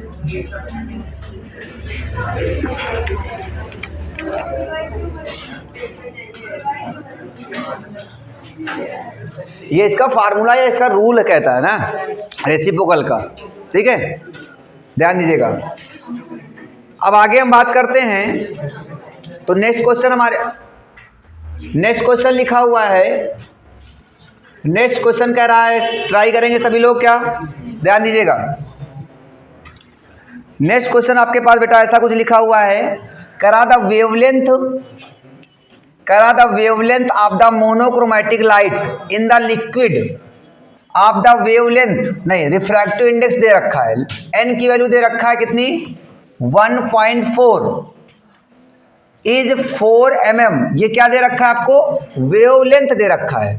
वेवलेंथ क्या होती है, lambda, lambda is equal to दे रखा है 400 mm, mm का मतलब क्या होता है 4 nm है। अच्छा nm दिया गया तो इसका मतलब क्या दे रखा है आपको, नैनोमीटर, और नैनो का मतलब होता है 10 की पावर माइनस का 9 मीटर। अगर एंगस्ट्राम में देता तो 10 की पावर माइनस 10, नैनो दिया गया तो 10 की पावर माइनस 9, ये दे रखा है। और फाइंड क्या करना है, कैलकुलेट द वेवलेंथ लिखा हुआ है, calculate the wavelength of the light of the glass refractive index is the 1.6। चलिए लगाइए, चलो लगाओ, ट्राई करिए। नेक्स्ट क्वेश्चन ट्राई करो।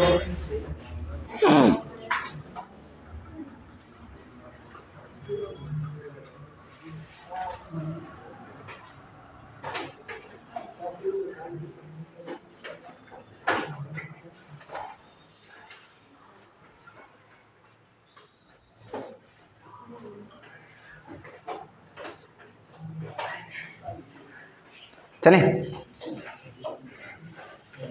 बताया जाए, ध्यान दो भाई, इसमें जगह नहीं क्या, हाँ ध्यान दो। अच्छा एक चीज़ अभी फार्मूला भी आपको पढ़ाया, मैं यहाँ भी बता दे रहा हूँ, थोड़ा सा यहाँ बता दे रहा हूँ, ध्यान दीजिएगा।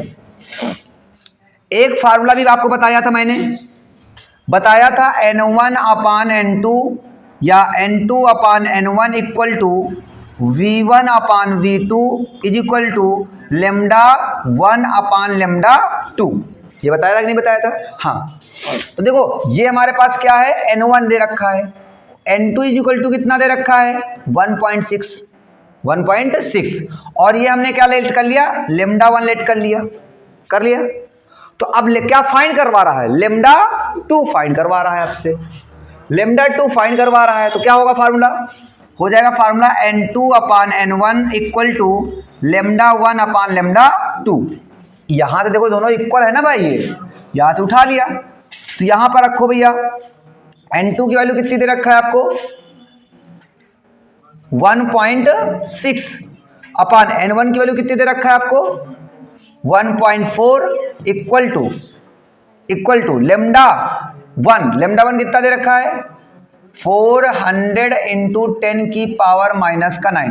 चलो इसको वैसे ही रहने दो, 400 नैनोमीटर दे रखा है, छोड़ो, अपान लेमडा 2, यहां से पॉइंट हटेगा तो यहां से पॉइंट हो जाएगा, क्योंकि दोनों में 1 डिजिट बाद लगा हुआ है ना, हो जाएगा। चलो 4 से डिवाइड कर दिया जाएगा, 4 से होगा नहीं, 2 7 जा हो जाएगा, और 2 8 जा 16, कितना हो जाएगा 8/7। तो यहां से क्या आ जाएगा, यहां से आ जाएगा 8/7 इक्वल टू, अच्छा इस लेमडा को इधर मल्टीप्लाई कर दो, तो हो जाएगा 8 लेमडा इक्वल टू इस 7 का इधर मल्टीप्लाई कर दो, 7 का इधर मल्टीप्लाई हो तो कितना हो जाएगा 2800, अरे भाई 7 4 जा 28, 008 नैनोमीटर, तो लेमडा इक्वल टू कितना आ गया 2800/8 नैनोमीटर आ गया। इसको सॉल्व कर लो, लेमडा 2 की वैल्यू आ जाएगी, कितना जाएगा 8 3 जा 24, कितना बचा 4, और कितना बच गया हमारे पास 8 5 जा 40, और कितना बचेगा 0 नैनोमीटर। आई बात समझ में। अब एक चीज़ समझिएगा जरा, यहाँ से कुछ बता रहा है, बताओ 10 की पावर कितना लिखा है 50, और ये कितना लिखा है 400, क्या लिखा हुआ है 400। तो जब रिफ्रैक्टिव इंडेक्स इंक्रीज किया तो वेवलेंथ देखो क्या कर रही है, डिक्रीज कर रही, नहीं कर रही, ये इनवर्सली प्रोपोर्शनल दिख रहे हैं ना दोनों एक दूसरे के, तो यही कहानी है। ठीक है, तो ये क्वेश्चन था, फिर समझ लो एक बार चाहे तो। वेवलेंथ दे रखा था बेटा, n1 दे रखा था, n2 दे रखा था, λ1 दे रखा था। अभी एक फार्मूला आपको बताया था n2 upon n1 equal to v1 upon v2 equal to λ1 upon λ2। तो यहाँ पे n2 upon n1 equal to λ1 upon λ2, यहाँ पे हमने फार्मूला यूज कर लिया, वैल्यूज पुट कर दी, तो λ2 की वैल्यू कितनी आ गई, 350 नैनोमीटर आ गई। क्या बात क्लियर है सभी को? चले आगे, चलो मिटाया जाए। हाँ, अब यही सबसे, ये बहुत ही इंपॉर्टेंट टॉपिक आया आपका, क्या, TIR। क्या आ गया, TIR, टोटल इंटरनल रिफ्लेक्शन। अब ये TIR क्या है जरा समझिएगा बेटा। अगर हम TIR की बात करते हैं, क्या बात करें हम लोग, TIR, टोटल इंटरनल रिफ्लेक्शन। देखो रिफ्लेक्शन लिखा है, नॉट रिफ्रैक्शन। रिफ्लेक्शन का मतलब क्या है, लाइट का उसी मीडियम में बाउंस बैक कर जाना, क्या कहलाता है, रिफ्लेक्शन कहलाता है। क्या कहलाता है भैया, रिफ्लेक्शन कहलाता है। ठीक है, तो इसका मतलब लाइट जिस मीडियम से आती है उसी मीडियम में क्या कर जाएगी, बाउंस बैक कर जाएगी, इसे हम लोग क्या बोलेंगे, रिफ्लेक्शन बोलेंगे। तो ध्यान दीजिएगा। अगर बेटा हमने कहा कि ये हमारे पास कोई क्या है, एक डेंसर मीडियम है और उधर का मीडियम कैसा है, रेयर। हमने कहा यहां से कोई लाइट रे क्या हो रही है, इस सरफेस पर इंसिडेंट हो रही है, और यहां पर हमने क्या एक ड्रा कर लिया, एक नॉर्मल ड्रा कर लिया। अगर हमने एक नॉर्मल ड्रा कर लिया तो इस लाइट रे को जाना कहां चाहिए था, इधर। व्हेन द लाइट रे passing through denser to rarer medium, when the light ray passing through denser to rarer medium, it bends away from the normal, it away from the normal। तो ये नॉर्मल से क्या हो जाएगी, away हो जाएगी, कुछ इस तरीके से हो जाएगी। ठीक, इस एंगल को क्या बोलते हैं आप, एंगल ऑफ इंसिडेंस, और इस एंगल को क्या बोलते हैं, एंगल ऑफ रिफ्रैक्शन। अब अगर सेकंड केस ले लिया बेटा, इधर का मीडियम हमारे पास रेयरर है और इधर का मीडियम कैसा है, डेंसर। अब यहां पर फिर से हमारे पास ये क्या हो गया, एक नॉर्मल हो गया, और ये हमारे पास क्या हो गई, इंसिडेंट रे हो गई। अब देखो एंगल आई इतना हो गया। अब इस लाइट को जाना कहाँ चाहिए था, ऐसे, लेकिन ये जाएगी कहाँ पर, ऐसे कुछ चली गई। इस एंगल को क्या बोलेंगे, एंगल ऑफ रिफ्रैक्शन। कुछ दिख रहा होगा आपको, जैसे जैसे एंगल आई की वैल्यू इंक्रीज कर रही है तो एंगल आर की वैल्यू भी क्या कर रही है, इंक्रीज कर रही है। अब यहां पर आगे आकर के इधर मिला हमारे पास रेयर मीडियम और इधर मिला हमारे पास डेंसर मीडियम, और ये हमारे पास क्या हो गया, एक नॉर्मल हो गया। जब इंसिडेंट वैल्यू और बढ़ा दिया, जब इंसिडेंट की वैल्यू और बढ़ा दिया तो क्या मिला हमारे पास, ये हमारे पास क्या हो गई, इंसिडेंट रे एंगल हो गया आई। तो अब ये देखा गया इस लाइट को जाना कहाँ चाहिए था, ऐसे, लेकिन ये जाती कहाँ पर है, इस सरफेस पर क्या हो जाती है, ग्रेजिंग हो जाती, क्या हो जाती है, ग्रेज। इसी सरफेस के क्या हो गई, पैरेलल हो गई। तो बताओ नॉर्मल और रिफ्रैक्टेड रे के बीच के एंगल को हम लोग क्या बोलते हैं, एंगल ऑफ आर बोलते हैं। और आर की वैल्यू यहां पर कितनी हो गई है, 90 डिग्री हो गई। एंगल आर की वैल्यू कितनी हो गई, 90 डिग्री। ध्यान से देखो जरा बेटा, यहां पर एंगल आई इतना था, एंगल आर इतना था, एंगल आई की वैल्यू और बढ़ाया, एंगल आर की वैल्यू और बढ़ाई, एंगल आई की वैल्यू और बढ़ाया, एंगल आर कितना हो गया, 90 डिग्री हो गया। एंगल आई की वैल्यू बढ़ा रहे थे तो एंगल आर की वैल्यू क्या कर रही थी, इंक्रीज कर रही थी। अब एक ऐसी कंडीशन आई कि एंगल आई की वैल्यू कुछ ऐसी हुई कि एंगल आर की वैल्यू कैसी हो गई, 90 डिग्री। और जिस एंगल पर एंगल ऑफ, इसे बोलते हैं क्रिटिकल एंगल। क्या बोलते हैं, क्रिटिकल एंगल। क्या बोल दिया हमने, क्रिटिकल एंगल।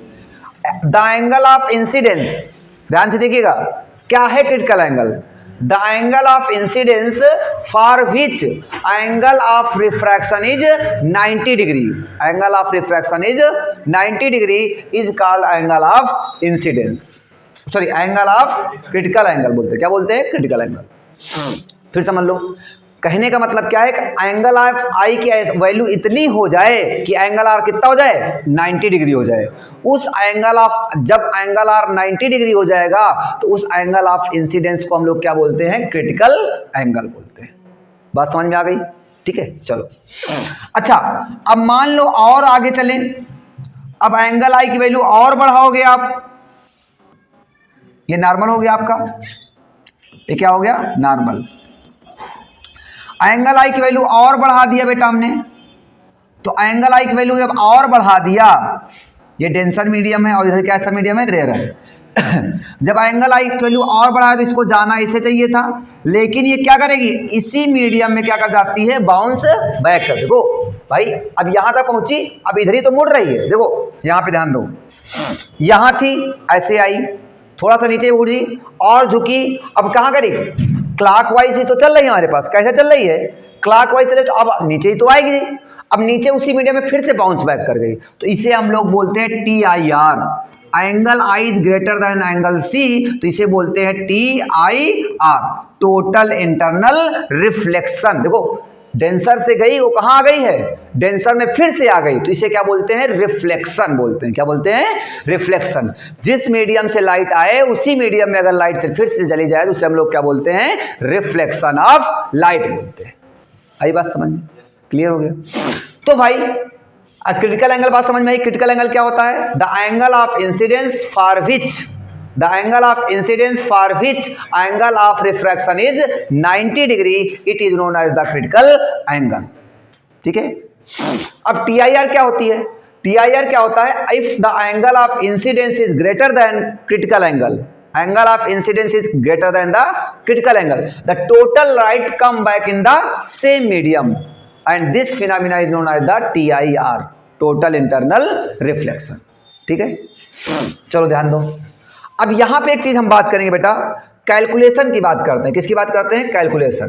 किसका कैलकुलेशन करेंगे, देखो ये दिख रहा होगा ना, हाँ चलो इसको इधर ध्यान से देखिए। हमारे पास क्रिटिकल एंगल का कैलकुलेशन करने जा रहे हैं। किसका, क्रिटिकल एंगल का। तो ध्यान दो भैया, अगर मैंने कहा बेटा इधर का मीडियम हमारे पास क्या है, N1, इधर का मीडियम कितना है N1 और इधर का मीडियम कितना है N2, रिफ्रैक्टिव इंडेक्स कितना है N2, तो यहां पर हम क्या लगा देते हैं, Snell's law, calculation of critical angle, critical angle, ध्यान से देखिएगा, calculation of the critical angle. ठीक है, चलो ध्यान दो, यहां पे बाई स्नेल्स लॉ क्या होता है, साइन आई अपान क्या होता है, sine R is equal to क्या होता है, जाना अपान क्या होता है, आना, जाना अपान क्या होता है, आना। तो ये हमारे पास जाना अपान आना कैसे होगा, कैसे यूज होगा, ध्यान से देखिएगा बेटा। साइन आई, अच्छा तो क्रिटिकल एंगल के कंडीशन में एंगल आई किसके इक्वल है, सी के है, तो क्या हो जाएगा, साइन सी अपान क्या बन जाएगा हमारे पास, साइन आर, और आर की वैल्यू देखो कितनी डिग्री है, 90 डिग्री। अब यहां पे कहता है जाने वाला रिफ्रैक्टिव इंडेक्स, तो लाइट किस मीडियम में जा रही है, N1 में, तो यहां क्या रखो N1 अपान आने वाला, तो लाइट किस मीडियम से आ रही थी, N2 से, तो यहां पे क्या हो गया N2। तो ये भाई साइन सी अपान साइन 90 की वैल्यू कितनी होती है 1 इक्वल टू क्या हो जाएगा N1 अपान N2। ठीक है, अगर मैं इसका रेसिप्रोकल करूं तो क्या हो जाएगा N2 upon N1 equal to क्या बन जाएगा 1 अपान साइन सी, और N2 अपान N1 को हम लोग क्या बोलते थे, N भी तो बोलते थे, refractive index of the second medium with respect to first medium. तो N इक्वल टू क्या हो जाएगा 1 अपान साइन सी। तो इसका मतलब क्रिटिकल एंगल जो होता है वो, क्रिटिकल एंगल जो है वो N क्या है आपका, N आपका क्या है, रिफ्रैक्टिव इंडेक्स। रिफ्रैक्टिव इंडेक्स का क्या होता है, डायरेक्टली प्रोपोर्शनल कि इनवर्सली प्रोपोर्शनल, इनवर्सली प्रोपोर्शनल। क्या होता है, इनवर्सली प्रोपोर्शनल होता है। आई बात समझ में, पक्का? चलिए आगे। ठीक, तो ये हमारे पास क्या था, ये था। अब बेटा कंडीशंस आ जाती हैं, what is the conditions for TIR। तो कंडीशंस की अगर मैं बात करूं, ये TIR की कंडीशन थी, ये किसकी कंडीशन है? TIR की। ये TIR है। चलो ध्यान से देखो TIR की कंडीशंस क्या हैं। तो TIR की कंडीशंस यही है कि सबसे पहली चीज क्या है? लाइट को कहां से, डेंसर से कहां जाना चाहिए? Rare. Light should be pass denser medium to rare medium. And second case क्या है?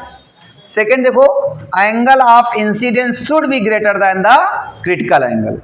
Angle of incidence should be greater than the critical angle. This is the condition for TIR।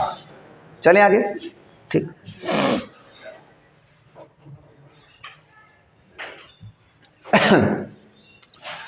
when a ray of light traveling from denser medium to rarer medium in incident at the interface of the two medium at the angle of incidence greater than the critical angle for two medium of the ray is totally reflect back to the denser medium. This phenomena is called the TIR. Clear है? चलें आगे। चलो अब इसके बाद next topic हमारा क्या जाता है? TIR के बाद प्रिज्म। क्या जाता है? प्रिज्म। अब आज बात करेंगे बेटा हम लोग प्रिज्म की। क्या है प्रिज्म? तो पहले तो प्रिज्म जान लो क्या होता है। अब prism is a portion of a transparent medium bounded by two plane faces incline the each other at a certain या सुटेबल एंगल। सर्टेन या क्या कह सकते हैं? Suitable angle. समझो क्या है अभी प्रिज्म क्या होता है, समझिएगा। हाँ, प्रिज्म क्या है बेटा? देखो प्रिज्म की अगर मैं बात करूं तो प्रिज्म क्या है? प्रिज्म आपने लोगों ने देखा होगा कुछ इस तरीके से बना होता है आपका, है ना। और प्रिज्म हमारा किसका बना होता है? तो प्रिज्म आपका किसका होगा? ग्लास का होगा। ये भी श्योर है, ग्लास का होता है। और ग्लास हमारे पास कैसा मीडियम होगा? डेंसर मीडियम होगा in the comparison of the air. Air के कंपेरिजन में क्या होगा? अगर मैं बात करूं तो प्रिज्म में कितने रिफ्रैक्टिंग सरफेस होते हैं? 5 सरफेसेस होते हैं। कितने सरफेस होते हैं? 5। प्रिज्म देखो तो एक ऐसे बना होता है कुछ, एक इधर होता है फर्स्ट सरफेस, सेकंड सरफेस, और जिस तरफ आप देख रहे हैं वो थर्ड है। इसके जस्ट पीछे क्या है? फोर्थ सरफेस है। और ये की सरफेस क्या है? Fifth surface. कितने सरफेसेस हैं? 5 सरफेसेस होते हैं। ठीक है, प्रिज्म में कितने सरफेस है? 5 सरफेसेस। और भैया कह रहा कि द सरफेसेस या दो सरफेसेस से इंक्लाइंड, एक सर्टेन एंगल पर इंक्लाइंड चीज को हम लोग क्या बोलते हैं भैया? Angle of prism. इसे क्या बोलते हैं? Angle of prism. अब मान लो यहां से कोई लाइट रे आई, इस सरफेस पर क्या हो रही है? इंसिडेंट हो रही है। कोई एक लाइट रे इस सरफेस पर क्या हो रही है बेटा? इंसिडेंट हो रही है। अब जब लाइट रे इंसिडेंट होगी सबसे पहले इस पर हम लोग क्या ड्रा कर लेते हैं? एक नॉर्मल ड्रा कर लेते हैं। नॉर्मल ड्रा कर लिया तो इस लाइट को जाना कहाँ चाहिए था? सीधे निकल जाना चाहिए था।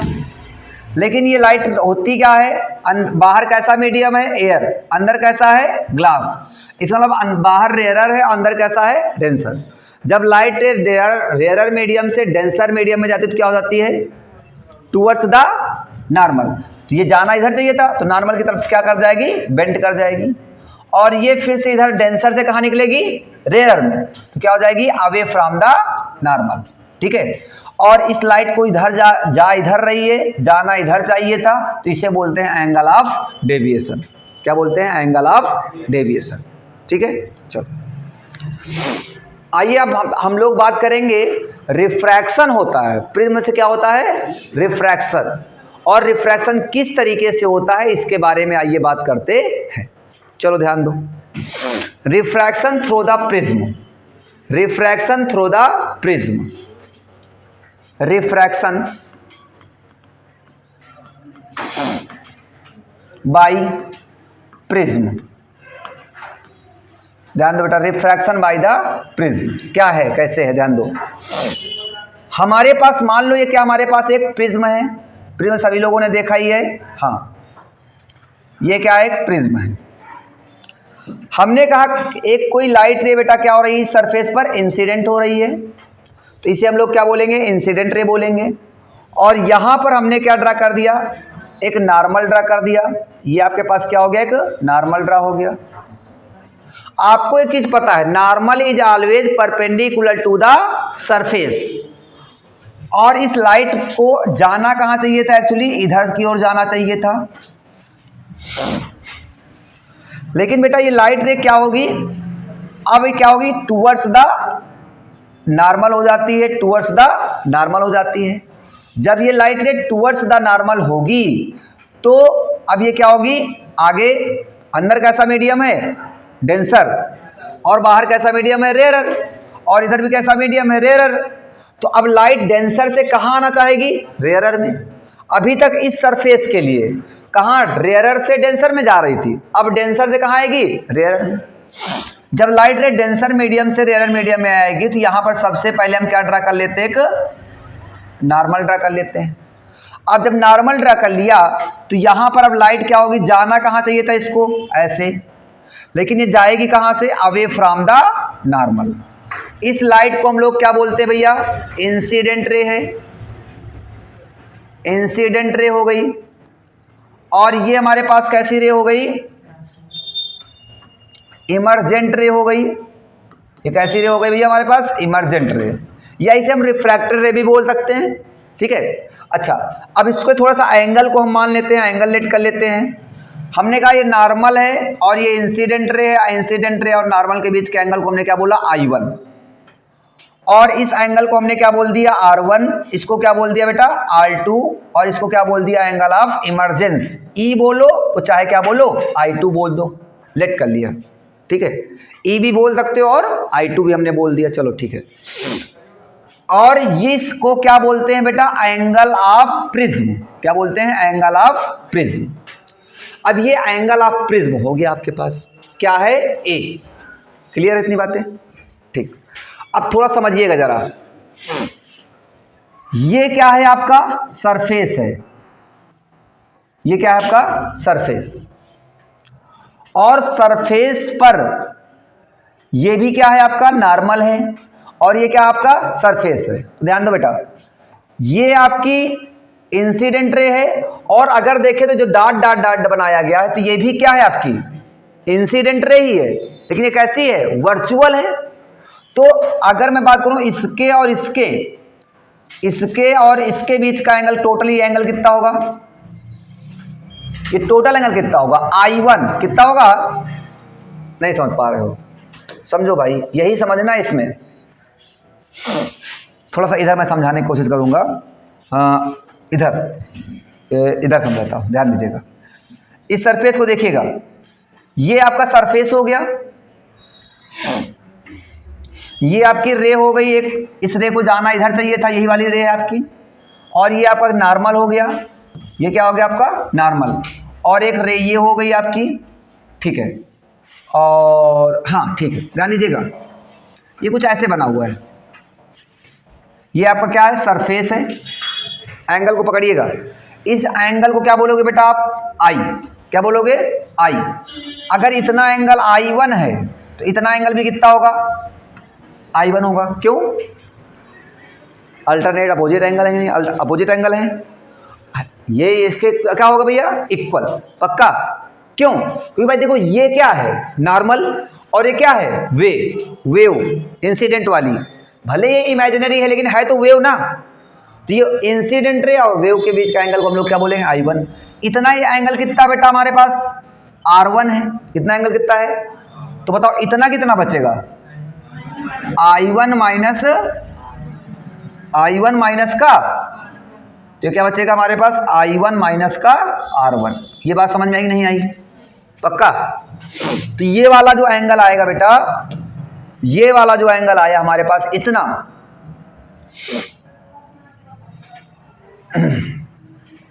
इतना कितना एंगल आया हमारे पास,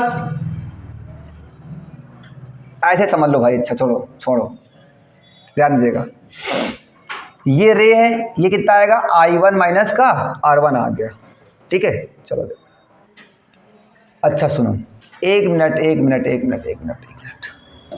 ध्यान से देखिएगा। हाँ अब सुनो, इस एंगल को आपने क्या बोला, I1, इस एंगल को क्या बोला, I1। ध्यान दीजिएगा बेटा, इतना एंगल कितना होगा, इतना 90 बनेगा जा करके। क्यों भाई, ये आपका क्या है, नॉर्मल है, और ये क्या है आपका सरफेस।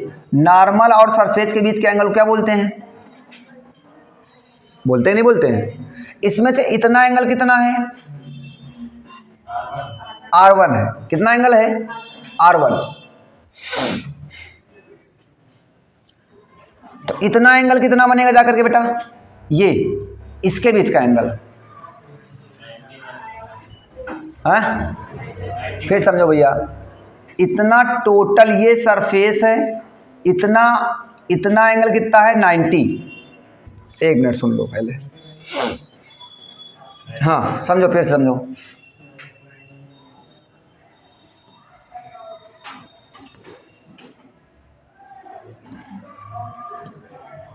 हाँ ध्यान दो भाई, अगर यहाँ पे ध्यान से देखो तो ये आपके पास रे जा रही थी, ये रे जा रही थी। इस एंगल को आपने क्या बोला, R1, और इस एंगल को क्या बोला आपने, R1, और इसको क्या बोला, R2। ठीक है, एंगल का ही सब सारा काम है यहाँ पे। सुनो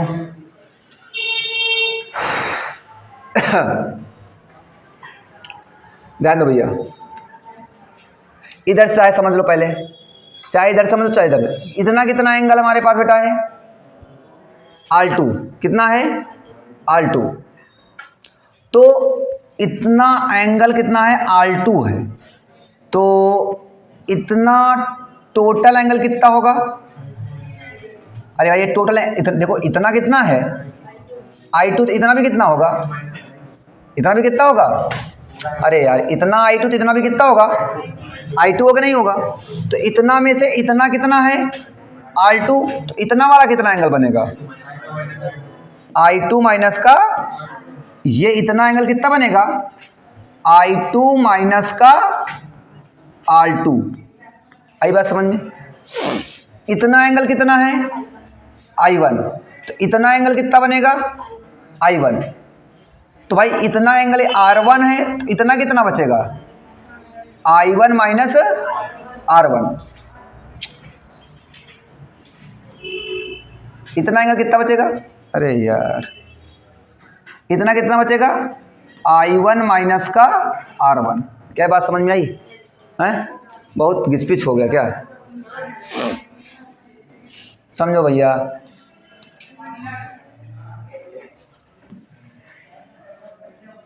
हाँ अब सुनो, अब सुन लो फिर इससे देखो, इतना टोटल एंगल कितना होगा, टोटल कितना होगा, I1, इतना कितना है, R1, तो इतना कितना बचेगा, I1 माइनस का R1। ठीक, इतना कितना है, I2, इतना कितना होगा, I2, इतना कितना बचेगा, I2 माइनस का R1। ठीक है, अच्छा सुनो, इस लाइट रे को जाना इधर चाहिए था, लेकिन जाएगी कहाँ पर, इधर। इतना एंगल क्या हुई है, डेविएशन हुआ। इस एंगल को क्या बोला, एंगल ऑफ डेविएशन। नाम दे दो इसका भैया, पॉइंट का। नहीं समझ में आया, A B C D और इसका नाम क्या दे दिया, E। A B C D E। ठीक है, A B C D E ये पॉइंट हमने नाम दे दिए। ठीक है, ध्यान दीजिएगा। अब समझो, इन ट्रायंगल BED,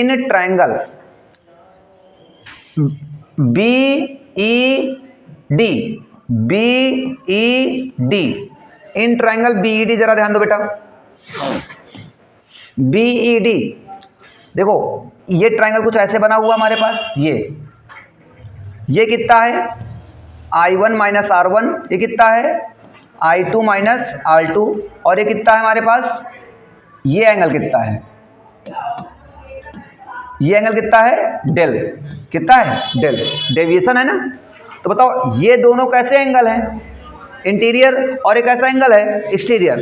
तो हमें पता है कि इंटीरियर जो एक्सटीरियर एंगल होगा वो इंटीरियर एंगल के सम के क्या होगा, इक्वल।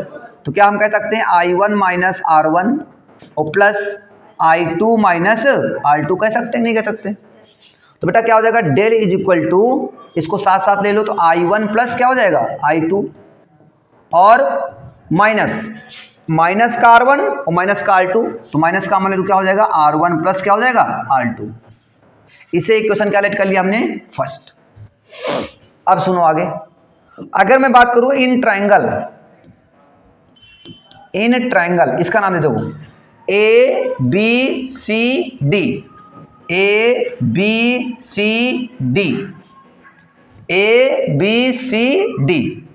ABCD ट्रायंगल की बात कर रहा हूं। तो देखो क्या होगा भैया ABCD ट्रायंगल में। हाँ अच्छा बताओ, ये ट्रायंगल नहीं बचा भैया, क्या बचा हुआ है, ये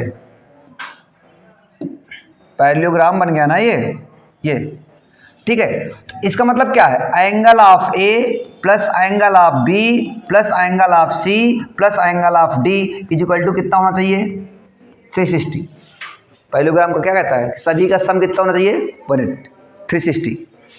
तो एंगल ऑफ A की वैल्यू कितनी है, A ही है, प्लस एंगल ऑफ B क्या है, देखो बेटा क्या है, ये एक साइड का काम कर रहा है और ये भी एक क्या कर रहा है साइड का मतलब एक्चुअली एक है क्या, एक परपेंडिकुलर है इस सरफेस पर, ये क्या देखो परपेंडिकुलर है ना, तो कितना एंगल बनाएगा जाकर के ये 90 बनाएगा, प्लस और ये भी क्या है, एक क्या था हमारे पास, ये हमारे पास क्या था नॉर्मल था ना, और ये क्या था सरफेस, तो नॉर्मल जो सरफेस है कितना एंगल बनाएगा 90।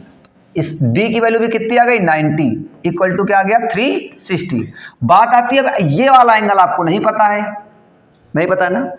तो एक चीज आपको पता है ना कि भाई इन तीनों का सम, अगर इस ट्रायंगल में देखो, यहां पर इस ट्रायंगल में इतने में अगर ध्यान से देखो तो तीनों का सम 180 होना चाहिए। इसका मतलब angle of R1 plus R2 और प्लस C इक्वल टू 180 होना चाहिए, नहीं होना चाहिए। तो C इक्वल टू कितना आएगा 180 माइनस R1 प्लस R2 आएगा कि नहीं आएगा, क्या आ जाएगा 180 माइनस R1 प्लस R2, ये आ गया। तो 90 90 180 और 180 कितने हो गए 360 और 360 क्या हो गया कैंसिल। तो एज इक्वल टू क्या आ गया, एज इक्वल टू आ गई R1 प्लस R2 उधर जाएगा, तो R1 प्लस क्या हो जाएगा R2।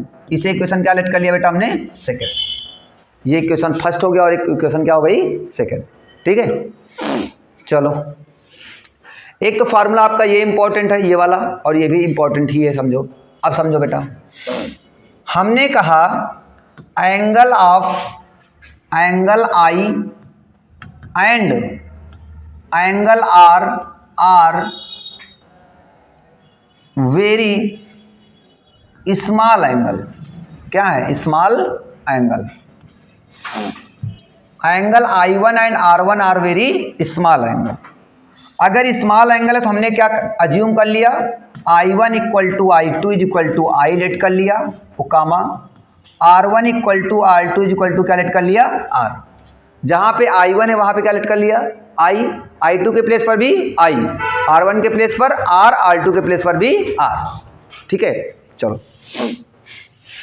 तो यहां से देखो, इसी से देख लो, तो भाई A इक्वल टू R1 के प्लेस पर क्या लिखोगे R, R2 के प्लेस पर R, R R 2R।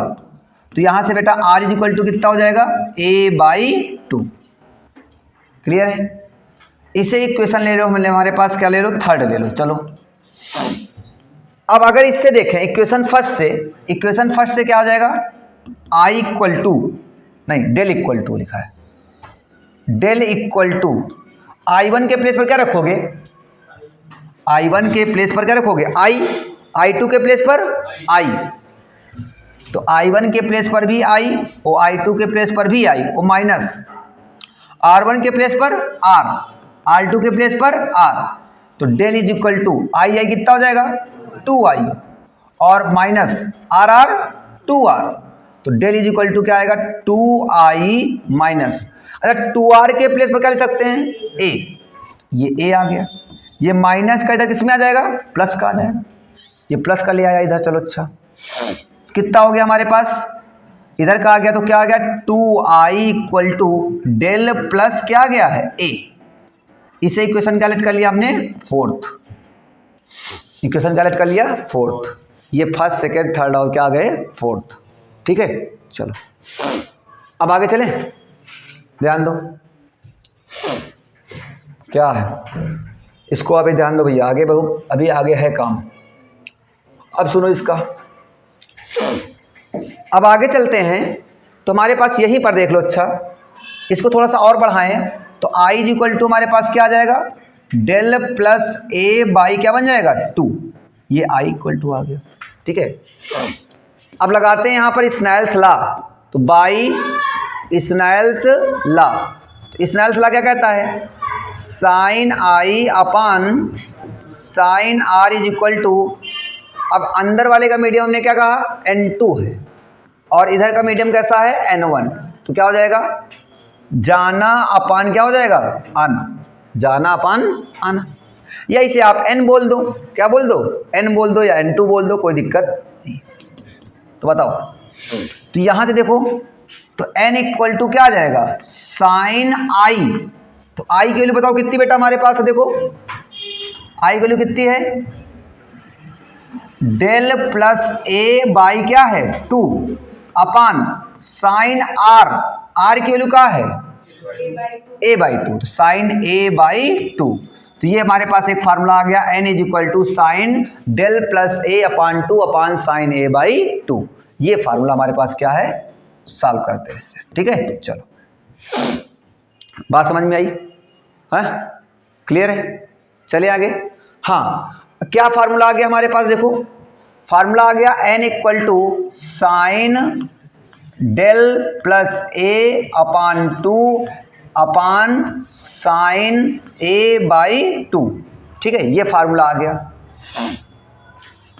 अगर हम बात करें फॉर थिन प्रिज्म, किसकी बात करें, थिन प्रिज्म, अब कहेंगे सर थिन प्रिज्म क्या होता है, थिन प्रिज्म का मतलब समझो जिसका एंगल ऑफ प्रिज्म जो होता है वो लेस देन किससे हो 10 डिग्री, 10 डिग्री से लेस देन हो तो उसे हम लोग क्या बोल सकते हैं प्रिज्म, थिन प्रिज्म। तो अब क्या बोलेंगे हम, तो भाई साइन आई इक्वल टू हमने क्या बोल दिया आई, एंड साइन आर जो था उसे क्या बोल दिया हमने R, sine I is equal to I और sine R is equal to R बोल दिया। तब क्या होगा भैया, तो n इज इक्वल टू क्या हो जाएगा i बाई आर, बनेगा कि नहीं बनेगा, तो बताओ i की वैल्यू है क्या हमारे पास, del plus A upon 2 upon A by 2, 2 क्या हो जाएगा कैंसिल, तो n इक्वल टू आ गया है डेल प्लस ए अपान ए, क्रॉस मल्टीप्लाई करा लो तो क्या बना देगा हमारे पास, बना देगा एन ए इक्वल टू, इसका इधर हो जाएगा N A equal to del plus A, ये प्लस का इधर माइनस का आ जाएगा तो एन ए माइनस का ए इज इक्वल टू क्या बना देगा डेल, तो del minimum equal to a common ले लोगे तो एन माइनस 1 इंटू क्या बना देगा ए। तो ये हमारे पास एक फार्मूला ये हो गया, एक फार्मूला ये हो गया, दो फार्मूले ये इंपॉर्टेंट हो गए। क्या होता है n equal to sine del plus A upon 2 upon sine a by 2, और एक क्या होता है del m equal to n minus 1 into a, n minus 1 into a. Clear है, चलें। अच्छा, एक फार्मूला आपको ये भी यूज में आएगा, ये वाला फार्मूला भी यूज में आता है, ये वाला, ये फार्मूला भी यूज में आएगा। अरे फार्मूले सारे यूज में आएंगे, जितना भी बताया गया सारे फार्मूले यूज में ही आने वाले हैं। ठीक है, चलो आइए देखते हैं अगला टॉपिक बेटा। हाँ, कहा गया है, क्वेश्चन में ध्यान से देखिएगा, एक क्वेश्चन है आपके सामने। क्वेश्चन क्या है आपके सामने, क्वेश्चन लिखा हुआ है, कह रहा है आपसे कि a thin prism of 5 degree angle, thin prism, इसका मतलब क्या दिया गया है, एंगल ऑफ प्रिज्म दे रखा है कितना 5 degree. Deviation of the, deviation मतलब क्या होता है डेल, कितना दे रखा है 3.2 डिग्री दे रखा है। हाँ ठीक है। What is the value of the refractive index, किसकी वैल्यू फाइंड करना है, एन की वैल्यू फाइंड करा रहा है आपसे। तो भाई अगर अगर मान लो 60 डिग्री दिया होता ए की वैल्यू, तब आप थिन प्रिज्म वाला फार्मूला मत लगा दीजिएगा। आप n इक्वल टू या del equal to n minus 1 into A आप तभी लगाना जब ए की वैल्यू लेस देन क्या हो, 10 डिग्री हो। ठीक है, तो डेल की वैल्यू देखो कितनी दे रखा बेटा, 3.2 n माइनस 1 इंटू ए की वैल्यू कितनी दे रखा आपको, 5। ये मल्टीप्लाई में डिवाइड में आ जाएगा, 3.2 by 5 equal to n minus क्या हो जाएगा 1, ये माइनस के अंदर किस में आ जाएगा, प्लस का आ जाएगा। तो कितना हो जाएगा 3.2 upon 5 plus 1 equal to n। LCM ले लो भैया, n इक्वल टू कितना आएगा 5, एलसीएम हो जाएगा 3.2 इंटू 3.2 प्लस कितना हो जाएगा 5, कितना हो जाएगा 8.2 बाई 5। तो n इज इक्वल टू 5 1 जा 5 हो जाएगा आपके पास, है ना, पॉइंट लगा दिया जाएगा। कितना हो जाएगा 5 6 जा और 5 4 जा, तो n की वैल्यू कितनी आ गई है 1.64। ये क्या आ गया आपका रिफ्रैक्टिव इंडेक्स आ गया। क्या आ गया, रिफ्रैक्टिव इंडेक्स। क्या ये बात समझ में आ गई, क्लियर है सभी को? चलो चले आगे। है बच किया जाए, इसको काट दो।